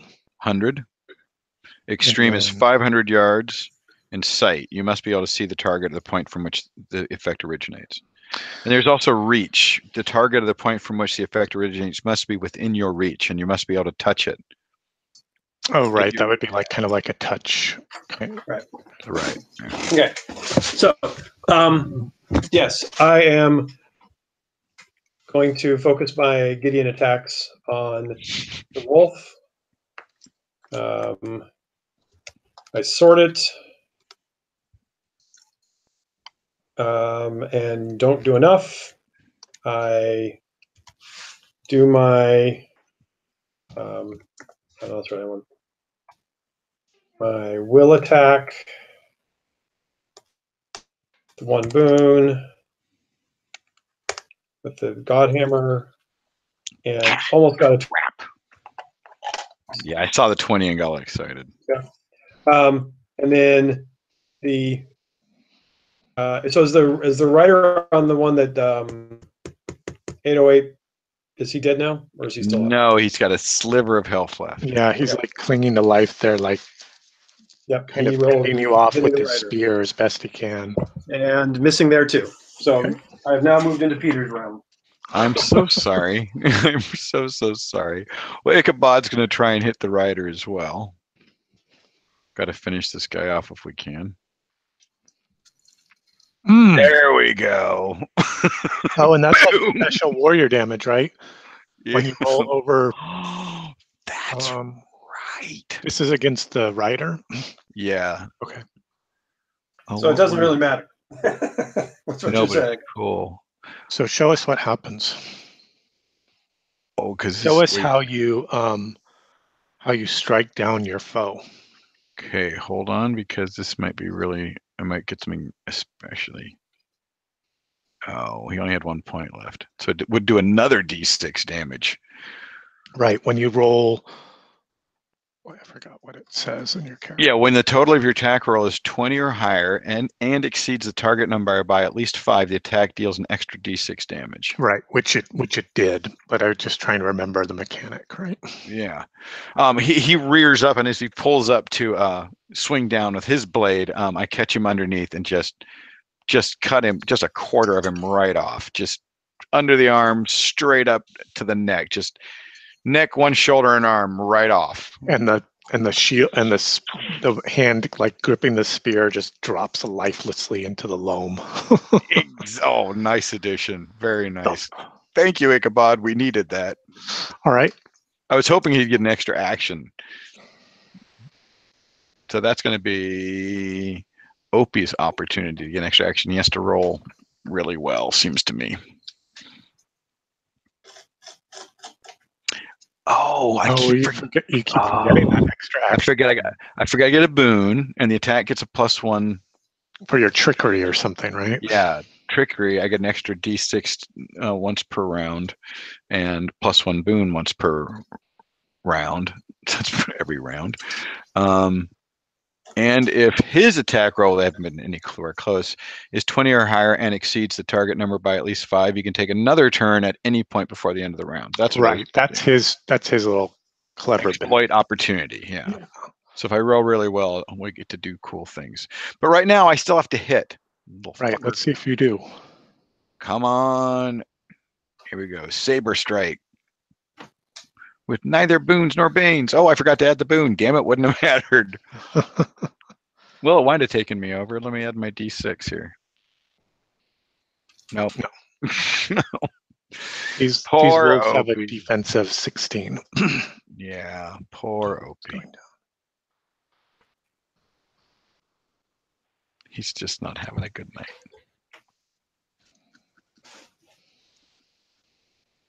All right. Anyone else, or is it on to the beasts? Well, I didn't do anything, so I'd like to try again. Nils, Ichabod did something. No, Nils rolled like I did. Oh, yep. He entered Peter's realm. That's right. That's right. So these guys break off running. When the riders get slain, they run for it. You guys that are in melee, you all get a free attack. And they move fast away from you. Probably ridiculously fast. Yeah, right. Not fast enough. Animalistically fast. Right. Oh, I hit one. Okay. For 6 points. Who was that? That was 808. Okay. So Ichabod will be hitting the same one. So why don't you go ahead and do That's what I was thinking. Do them at the same time. So Ichabod, go to the right place. Come on, slice this fucker in half. I'm feeling it's going to have a little bit more hit points than the rider. So no, I can't. I'm still pulling my sword out of what was left of the rider. All right, come on, Opie. Make up for it. And add your boon, for God's sakes. He does it. 3 points to the one that was fighting he and Gideon. Did I beat? No, I didn't beat his defense by 5. I only beat it by 2. Is that 3 points of damage? Correct. I like how it pops right here in the chat. Take another turn if beat defense by 5. Well, right. So I had added that note to your. I remember that. To your stat line on your character sheet as kind of like a reminder. So that's where you can put reminders about this special stuff. So you can say, "Oh yeah, don't forget about that." Mm-hmm. So Gideon with his sword got another 5 points, but missed with the hammer. So we did 8 between us. Yes. Nice. 5 against. Okay.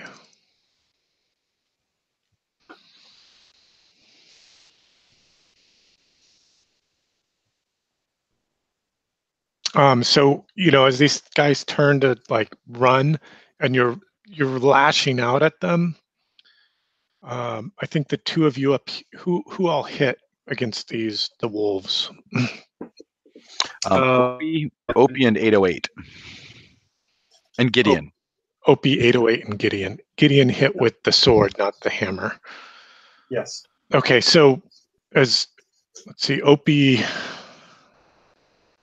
Yeah, Opie, delivers this fast cut with the saber, and the wolf like flinches away from it and snaps at your hand, like reaches and bites at you as the steel sinks home. Let's see what happens. Oh, nice. So it can do it, right? No, he's saying you just killed it. He has it has like a trigger ability. Ooh, when it takes damage, it gets to make it a counterattack. It I guess we've been 3 lucky. points. You haven't hit them yet. So Yeah, you we've 3 been lucky. points. We've been missing. Did 3 points to Opie. And then I think it was Ichabod and 808, right? Yep. This is against Ichabod. Oops. There's Opie. Oh, it's supposed to have a boon, but I don't really need it. I won't really apply it. So Ichabod takes 2. And then this one against, I won't apply the boon because I didn't for anyone else.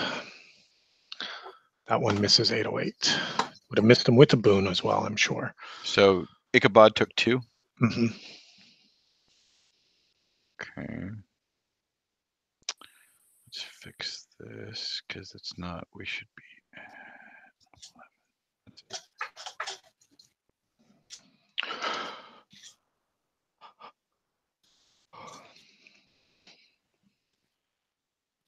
Ouch.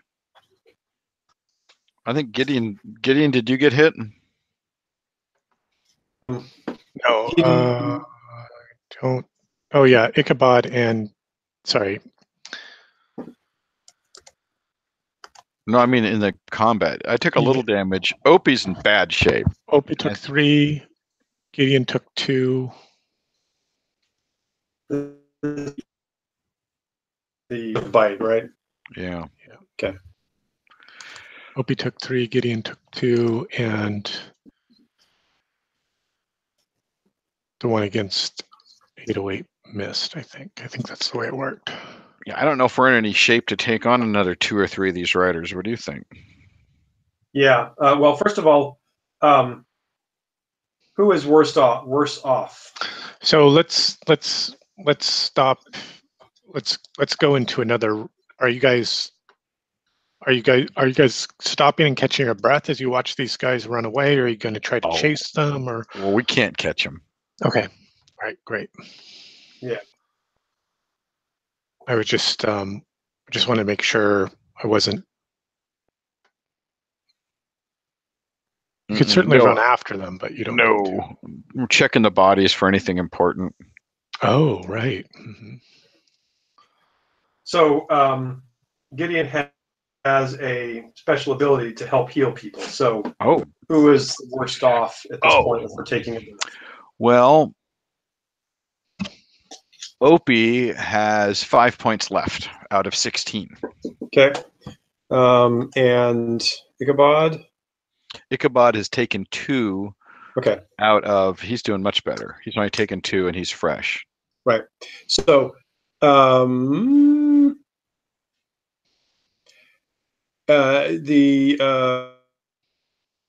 has a special ability called Share.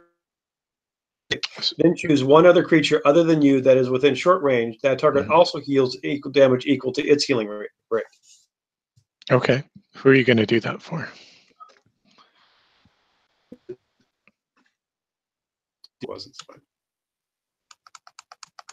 Peter, who was the one that you said that was worse off? Oh, Opie. Opie, yeah. So I'll do that for Opie. So he can heal his full healing rate. Oh, excellent. So now he's got 9 wounds of his 16. Very good. Because I'm going for more of the combat priest, I don't have more healing than that at this point. No, it's understandable. Besides, that hammer paid off. Yeah. Bash that guy's skull in.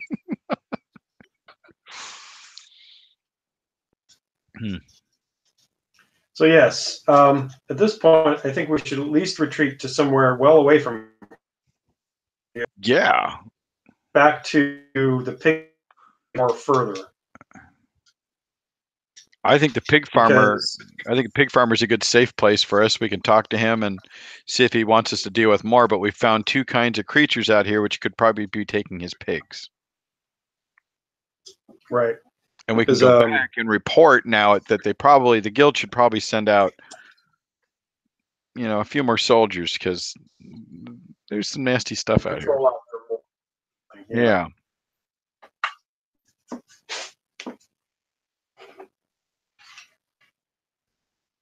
Sorry, guys, I had to step away.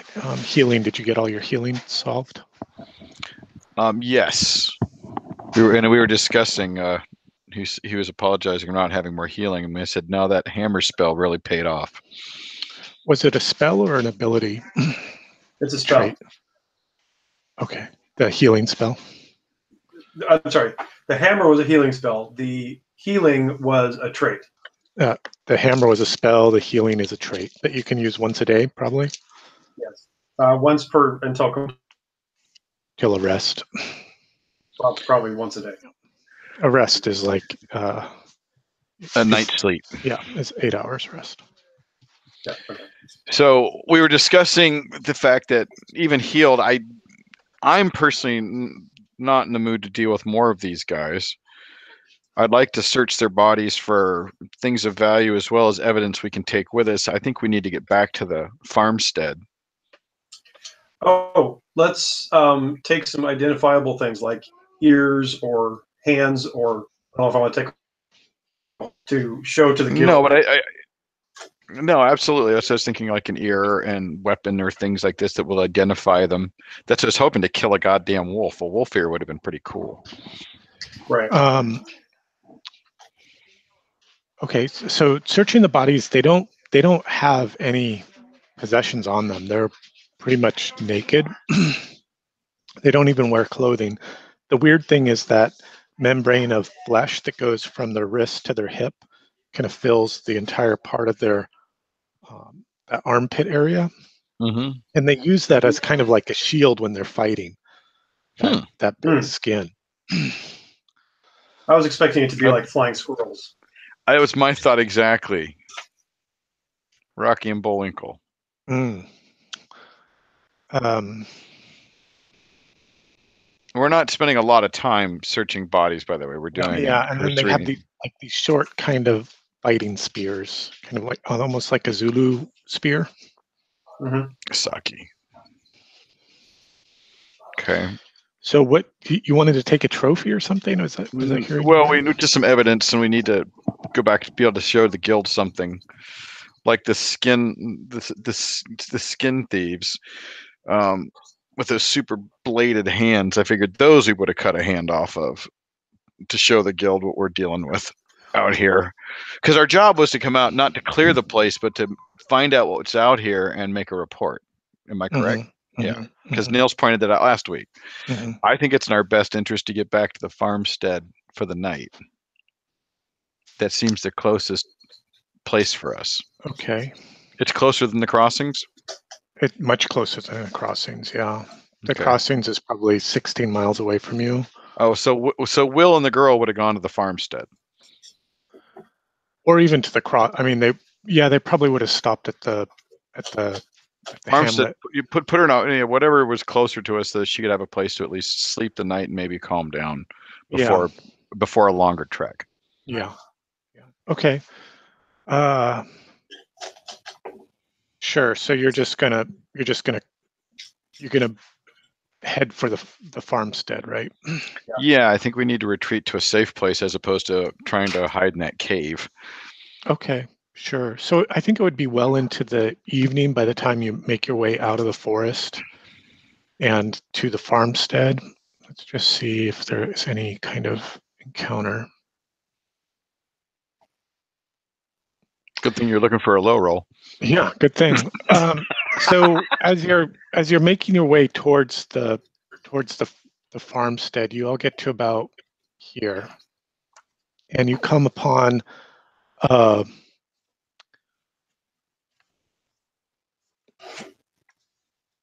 an idyllic setting. You know, the stream running through the grove of trees that are kind of woven together, creating this kind of canopy and almost like a little a perfect campsite. Right, a perfect very idyllic. I was thinking of what's that thing where in the parks where they perform in the center of the park, a gazebo. Okay. Very gazebo-like. And you could camp here for the night, or you could make your way all the way back to the hamlet. I sense a danger in good things. I say we go back to the hamlet. Keep going. Okay. Title of the book is Shadow of the Demon Lord. Now, if this was Pendragon, that's right. If this is Pendragon, dude, we'd be camping right now. Right. Lady of the Lake could show up. Magic swords all around. You know it. Magic swords all around. Okay. You make it back to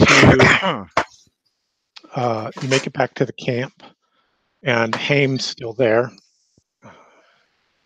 Will's there. What will you do besides resting the night? Anything specific?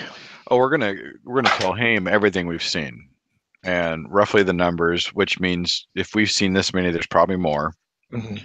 We're also going to explain what we're going back to the guild. This is what we're telling them. Mm-hmm. That you definitely need more people out here, that this is not anyone's imagination, that there's doings. There's happenings and doings. Okay. Happenings and doings. Okay. I'm sorry we didn't get to explore. So Haim kind of, he listens to you recanting your tale, and sort of limps off to his bedroom and slams the door, and then sticks his head out and says, "You can sleep in the barn." And he's got that weird kind of funky old farmhouse with one great room and a little kitchen and a hall that leads down to a couple of bedrooms. And he goes into one of them and slams the door, and then sticks his head out and says, "You can bunk down in the hall in the barn. You know the way to the barn." Yeah, You're he's very a generous familiar guy. with it. Oh yeah, I've already picked up my pile of straw. The one other thing I want to do is, if the girl's still there, try to get some more information from her about what happened to her and that. Maybe Sure. Will was able to chat with her or calm her down, or Sure. I think she's probably had enough time and food and restoration to some sort of normality.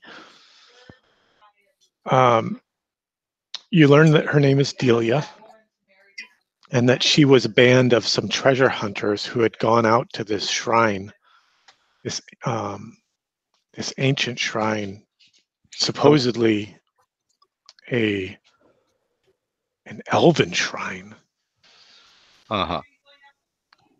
And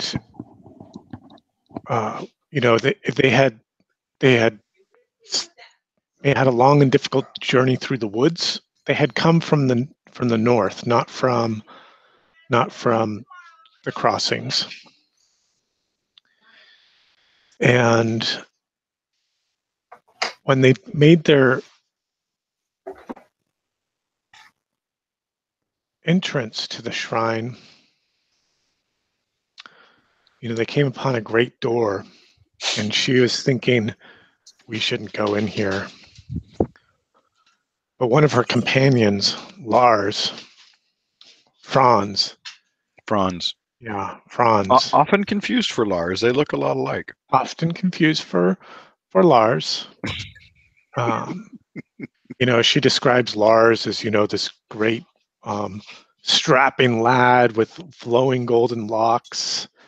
And you remember the corpse that you saw in the cave of the skin stealers, bloody blonde hair of a youth. And when they had tried to enter the shrine and open these great doors, these skinless demons burst forth, and they struck down Lars and drug him off into the woods and scattered the rest of her companions. And then as they were fleeing, they were set upon by those ebony men and captured, and she had kind of made her escape. But her companion Franz was still, imprisoned back at their camp, which she described as like a den of scum and villainy. Probably a lot more than two more of those guys, huh? Yeah, she said that they definitely had the two big wolves, and there are probably half a dozen or more of them. She's not sure. They all look alike. We would have gotten killed.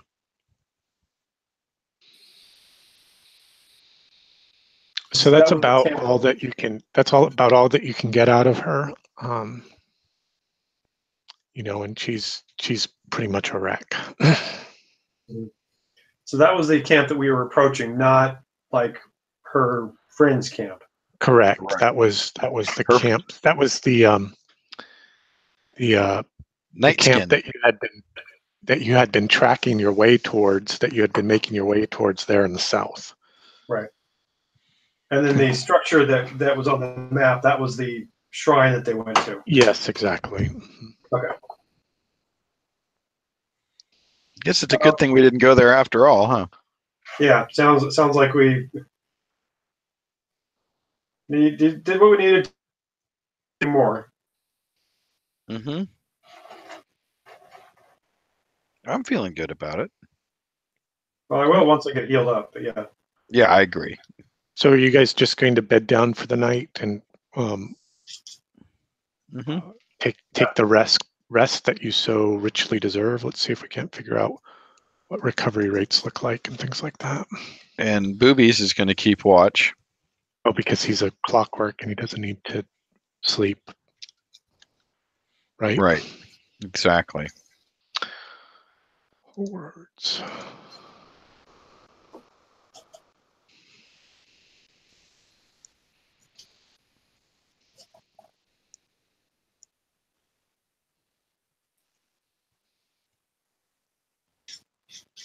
Yeah, so you get your healing rate back for a rest.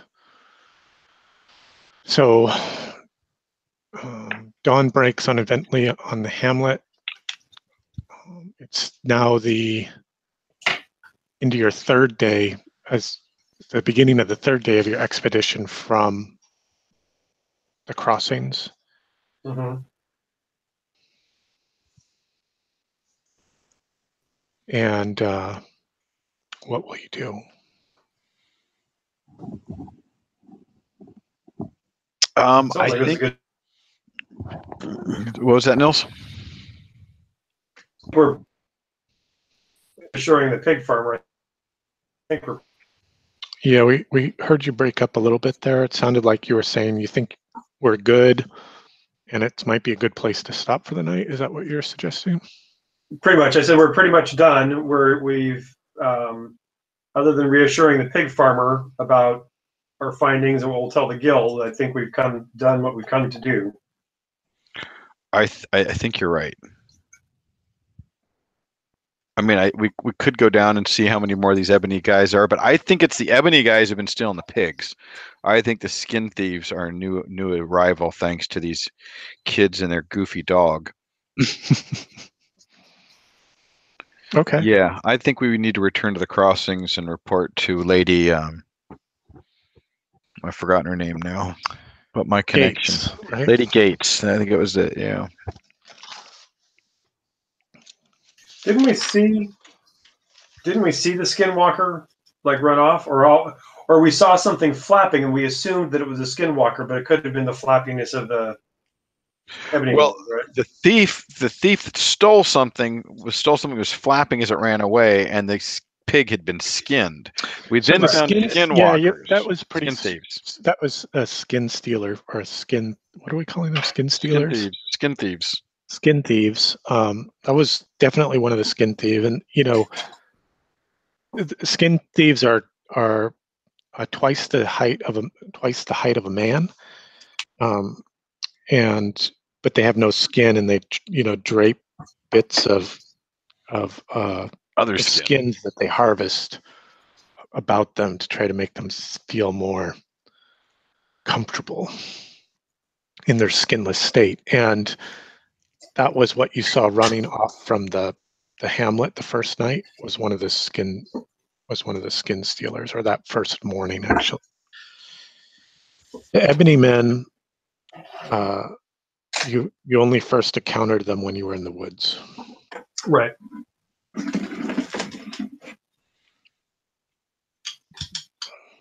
Yeah. So. Yeah. So didn't he say this was the second pig that had been flayed? He's lost a few. But I think several have been stolen. He talked about that to the Yeah, guild several mistress. have A been lot more stolen. than normal. But now they were turning up without any. They were turning up skinned. Right. He said, but not bad enough. They're getting stolen. But yeah, now weird stuff happening. Right. And I see what you're saying. Yeah. Originally, it was the ebony people, and now it's the skinwalkers, skin stealers. Right. So either way, they're going to need to send up a patrol to go deal with all this shit. Right. Okay. Well, sounds like you're going to make your way back to Crossings, or do you want to stay here at the Hamlet, or what would you? I'd like to go back to Crossings. Okay. Yeah. And report to Lady Gates. Okay. Or Mistress Gates, excuse me. Yeah, Mistress, probably not a lady. Yeah. Madam Gates, maybe even. Probably, yeah, could be. Probably that kind of place. So Madam Gates, listens to your report. She sort of shakes her head and says, thanks you for getting that old fool off her back. A week or two later, some of the guild members are out, making a collection from the Hamlet, and they come back, and the entire place is has been burned to the ground, and Haim's been laid out, staked out in the main yard. Looks like he was flayed alive, they say. Poor old bastard. And we fade to black. So we really did get rid of that problem for her. Oh, in a lot of ways. So the ebony guys came back, trashed the farm, left him, and then a last skin thief came and flayed him. Yeah, that's what it sounds. That's exactly what it sounds like happened. Now, I hate to sound negative, but if we had stuck around, it would have been us. Oh yeah. Well, we're gonna take on half a dozen of those fuckers. 2 of those wolves almost took us out. Wasn't any more wolves, but still would have been quite a bit. Right. So, well, that was a fun game for a very impromptu Wednesday night kind of thing. I think we played for 2 hours, with a late start and an early. We started about 7:30. So that's pretty good in my book. Mm-hmm. Let me just check here. You guys are going on to level 3. Level 3, and at level 3, things happen. I'm looking right now. I'm not sure what I'm looking for. Let's see. At level 3, you get to choose an expert path and a benefit. Expert path and benefit. So for expert paths, we go down to page 59 of the core rulebook. All right, there we go. Now, a couple of things have sort of happened here as we've kind of gone from level 0 to level 3. The group's kind of coalescing around itself, sort of finding its place in the world, as it were. And what's kind of happening now is that the expert path you choose kind of ties your character to the world even further. So each path offers story elements that you might want to add to your character's story to explain how they're kind of evolving in this way. You can obviously choose your own, choose an option that fits you. You can roll randomly or make something up. And then you're going to get a benefit. When you choose your expert path, it gives you a benefit based on your group's current level, which is 3. And you just follow the instructions that are in the path. When your group's level reaches 6 or 9, you gain additional benefits from your expert path. Right. And then we're going to have at level 5. Wait a minute. We're at 3, then 4, then level 5 warrior. Racial benefit. Yeah, your ancestry benefit, the racial benefit. Here, I'll paste it into the Hangout chat. Nils and I had kind of a lengthy email exchange about all of this. Like, what the fuck? How does this shit work? And I think we got to some pretty good conclusions about what a summary looks like. Should I stop screen sharing? If you want to. Yeah, you might as well. No need to keep screen sharing. How do I turn it off? It's off. The screen share is off. Your camera's Okay. on, if you care. Extract. Oh, well. Let's see.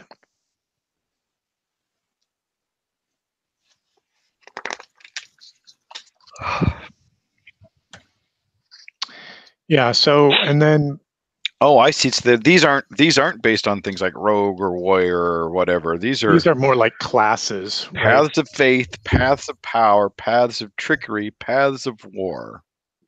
And you don't necessarily need to, as a priest novice, you don't need to go on the path of faith. You could do whatever the hell you want, right? Which kind of lets you be like kind of multi-class. Like you could be a priest rogue for priest trickery, a tricky priest. But then you're kind of diluting your or combining in weird ways, different stuff. And if you and by this point too, you should start to be finding some character objectives if you don't already have them. The core books provide you with a random chart if you to roll on or to choose from for inspiration, or you can make up your own. I know that some of you have kind of already established objectives for your characters.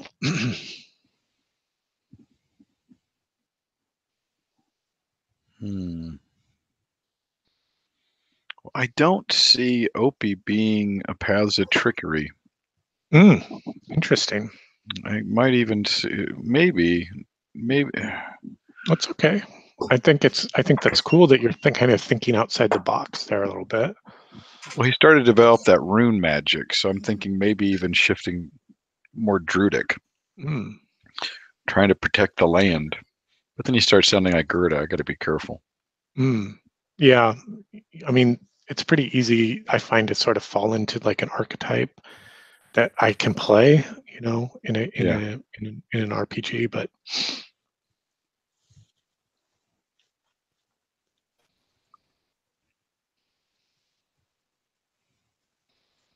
Look, he could be scout. That would work in trickery. I just don't see him as an assassin or a thief at this point because he's not a bad guy. He's a good guy who has to do bad things. Does that make sense? Mm-hmm. Or a good guy that's done bad things.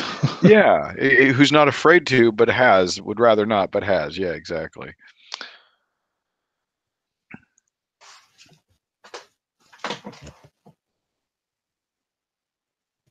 And I don't see Ichabod is anything really cool like a spellbinder because he doesn't have any magic ability, but he's definitely not a berserker.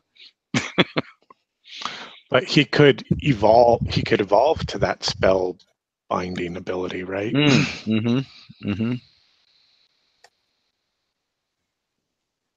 Very much like what you had done with Opie and kind of working out the backstory about how you got to that level 2 and what was happening, for your character through that progression.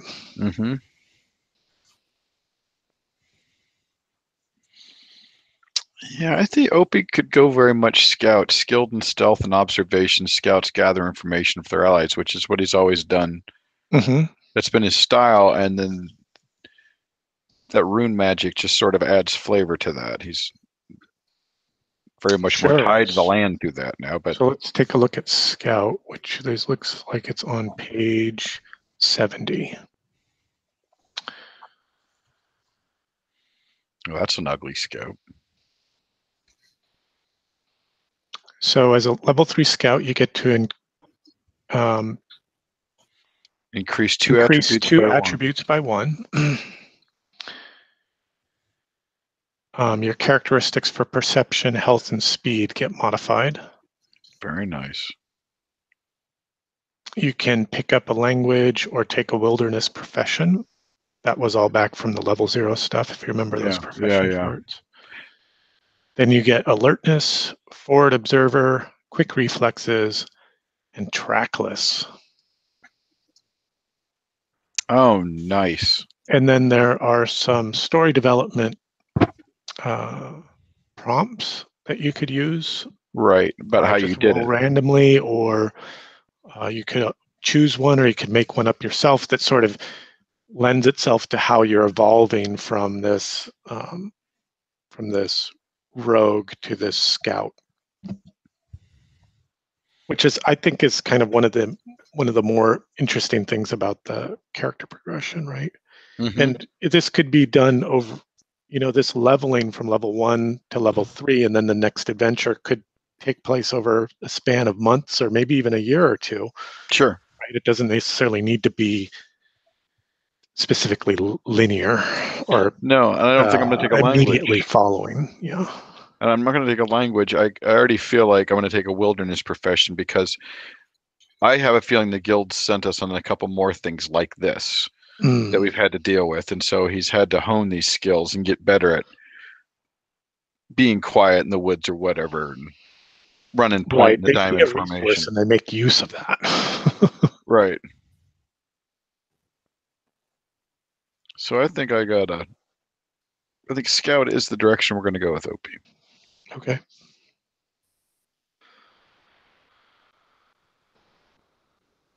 How about for Ichabod? Or what about for you, Nils? Have you given it much thought? Yeah. You've probably got your whole progression charted out over the next 7 levels. But I figured with the Gideon's fanaticism and his history, he's going to continue to focus on the demon hunter kind of thing, and so it seems like the cleric path is the right one for that. Okay, cool. And still a devotee of the new gods, right? Not the old. And I'll remind you. Yeah, Druid's the old gods. Yeah, the Crossings is a bastion of the old gods. Well, sounds like I got a job cut out for me then. Well, so, right. And what's been happening is there have been a couple of times that you have almost incited a riot in the local tavern, just even talking about, the new ways versus the old. And, is only thanks to your, the quick thinking of Opie that kind of pulled you out of that before it, descended into a lynching. And then it was sort of explained away as sort of like a bad night of drinking, and he doesn't really know what he's talking about. He's not from around here. Because remember, there have been these religious wars that have been fought for the last generation or two.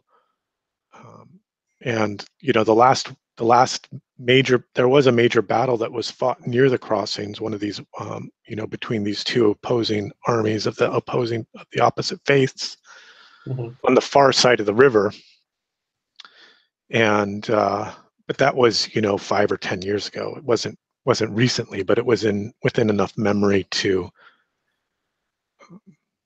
for the town to still be affected by that. Not only economically, but by, kind of culturally or emotionally. Right. But I like this idea of, kind of digging into, what the new gods mean versus the old. And I encourage you to explore it. I just be wary, I think, is the warning that I'm offering. Right. The other one I was considering was a paladin. But I don't see him so much of as a fighter, or a fighter of protection. It's more he has this deep-seated hatred of this dark malevolence that he wants to purge, not to not necessarily to protect other people, but because he's trying to get it out of his family ancestry. And so that's the whole idea that Sure. I think Oracle might also be interesting. Okay. I hadn't really thought about that, but I'll take a look at it. I mean, Well, it might yeah, be interesting. Yeah, a man of vision, surrounded by opposite thinkers, and you have to quietly be a Cassandra and know these things or see visions that only you can kind of wrap your head around because no one else sees things the way you do. Right. For 808, my idea there was that with each path, I'm going to go in a kind of see how that works. Uh-huh. And I'm looking at Artificer. That the first story we found the engineer's workshop where we saw this dismantled or just defunct giant clockwork. Mm-hmm. So now he's kind of coming to terms with what is is he what is he? Is he a sentient being, or is he parts, or that is kind he of a thing? maker himself, right? Exactly. And so getting into the Artificer would kind of allow him to start exploring that. Well, that's interesting because I was looking at Spellbinder, and there's a couple of ways it gets to that, for binding spells to weapons and everything, and I can see the two of us trying to figure this stuff out and working together to gain these new skills. Is that Ichabod and 808? Yeah, because I think Spellbinder actually, because Fighter's okay. I mean, it's got some good stuff and it could work, but Spellbinder is really different in terms of class, in terms of like the traditional fantasy class. Exactly, and how and what he can do and how you play him, and and a fighter's fun, but we've done fighters in DCC, and this is something that you're not going to get in another game, I think. So I think this is really interesting. So you imbue target with magical energy. It lasts the duration. When you attack with the target weapon, you make the attack roll with +1 boon. So you'd be throwing 2 boons with that weapon then, right? Yeah. Because of your warrior novice path, right? Exactly. So it really just seems like a way to really augment the warrior part. You could teleport it to your hand. So I see it as him really focusing on getting better and finding these new tools. And I had the exact same thought you did, Nils, about that workshop. And because it says you find something or you make something, and I love the idea that we're working on tinkering and figuring stuff out, and somehow we develop these skills working together. Because yours is developing magic trinkets and so on. It's very similar. You're imbuing magic into these other things. Yeah, and I think it's interesting because Spellbinder is kind of a low-level caster, right? I mean, he gets a spellbound weapon, which is this pretty cool thing. Right. But then you only get one tradition, and you don't even get to.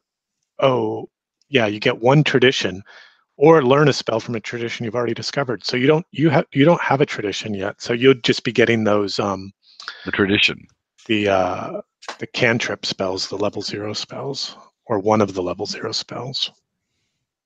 I think we'd have to go back and look at that. But that's another interesting. That's another interesting. But you automatically learn here. It says the next thing down. Yes, you automatically spellbound weapon. You learn. So you already get a spell, which is a pretty awesome spell in its own right. Right, but he's not. Yeah. Exactly, but he's not a spell thrower.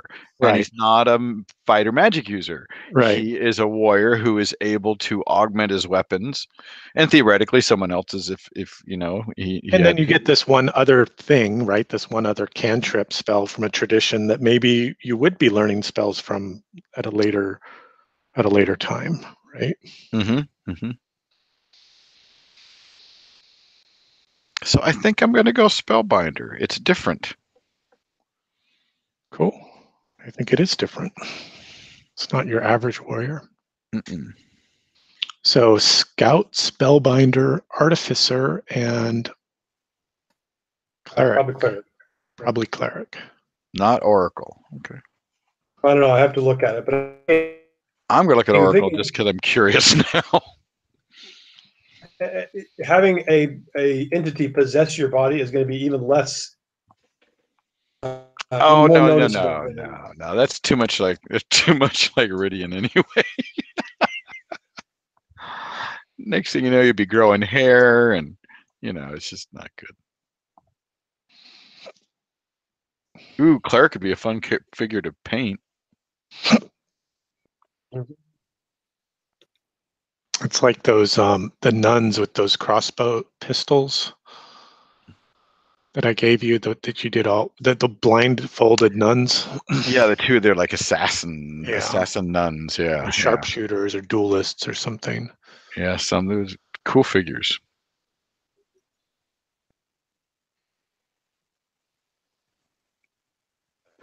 Wow, I think cleric works. And you're a pilgrim in an unholy land, according to you. Yes. A minister in an unholy land. A preacher of the truth. Well, you don't have to say anything to have your beliefs. You can just keep them to yourself and not start riots. Please, I don't have to save your ass What's again. What's the purpose of beliefs if you're going to like inflict them on other people? Oh, well put.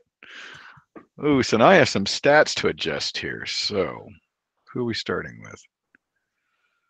We're starting with. Oh, it's the level 6 Oracle. I think level 3 Oracles, but level 6 communicate with the gods.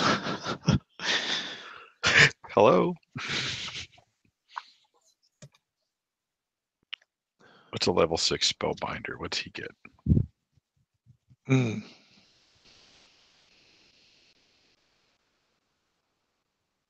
Oh, nice. You can use an action or a triggered action on your turn to invest greater power into the target of your spellbound weapon. Expend the casting of a rank 1 or higher spell for 1 minute. Eldritch flames dance across the weapon, lighting the area within 10 yards of it. Until the effect ends, your attacks with the weapon deal another d6 extra damage. Which I'm really interested to know what a level 6 fighter is going to be doing as far as damage goes.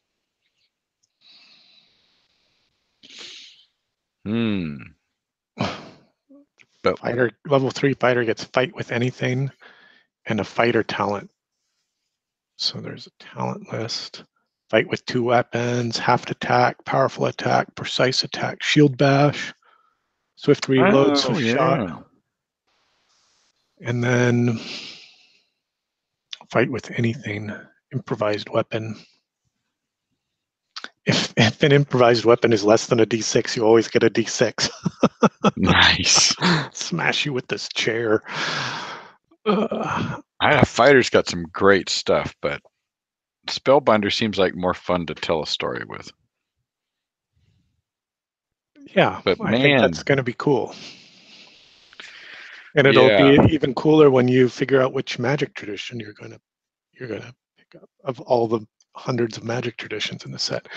There's a Kickstarter going on right now for another book, like a supplement, that adds, I don't know how many more magical traditions or something.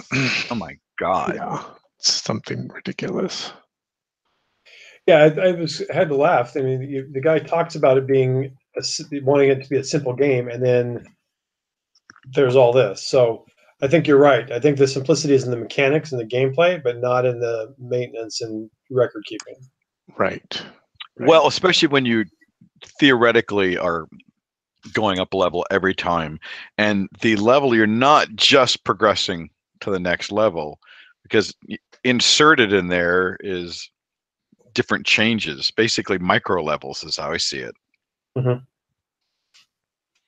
Or micro careers. How's that? Yeah, well, and there's a whole new learning curve that you have to pick up on top of that, right? Mm-hmm. A whole new learning curve about what do these things do? How do I incorporate it into my character sheet? How am I going to remember how to use it? Yeah, all of that stuff, right? I think I need to take up the agility on Ichabod. His will's 11, his agility's 10. I just took his strength to 13. Mm. I can add a 1 point to 2 attributes. Yeah, 2 different attributes. Mm-hmm.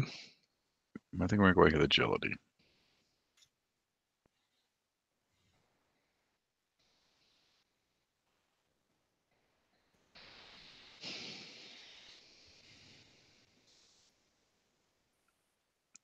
Okay, there's that.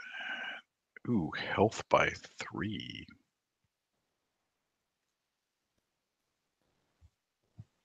And power by 1.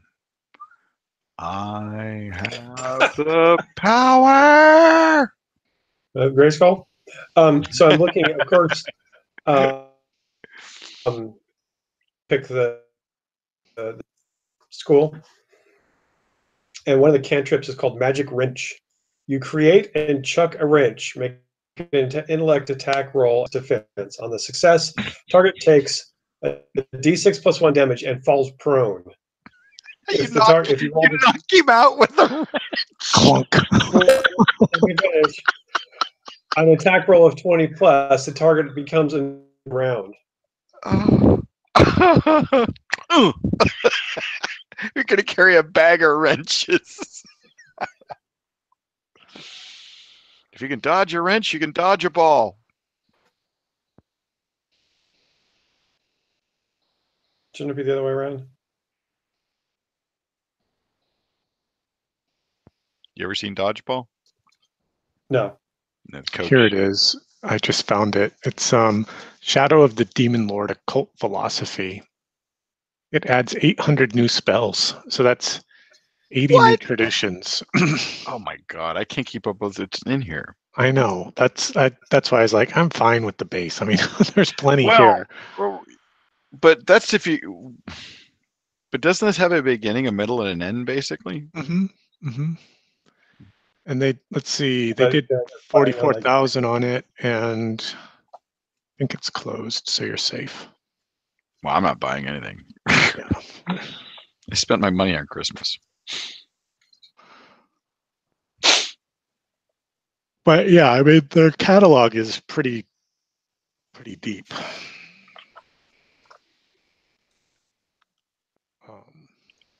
Well, let's fix Opie, and then we'll pick a tradition for Ichabod. Yeah, let's see how your characters are shaping up. Expert is going to be... Expert is Scout.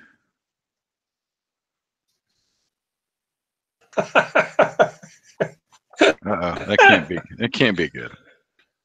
Well, first of all, first level Technomancy thrower or turret and have it shoot. That was working shield. I missed you a little bit there. What were you saying about Technomancy? You're breaking up on us. I was saying that one of the spells is Sparking Shield. You create a shield on your arm.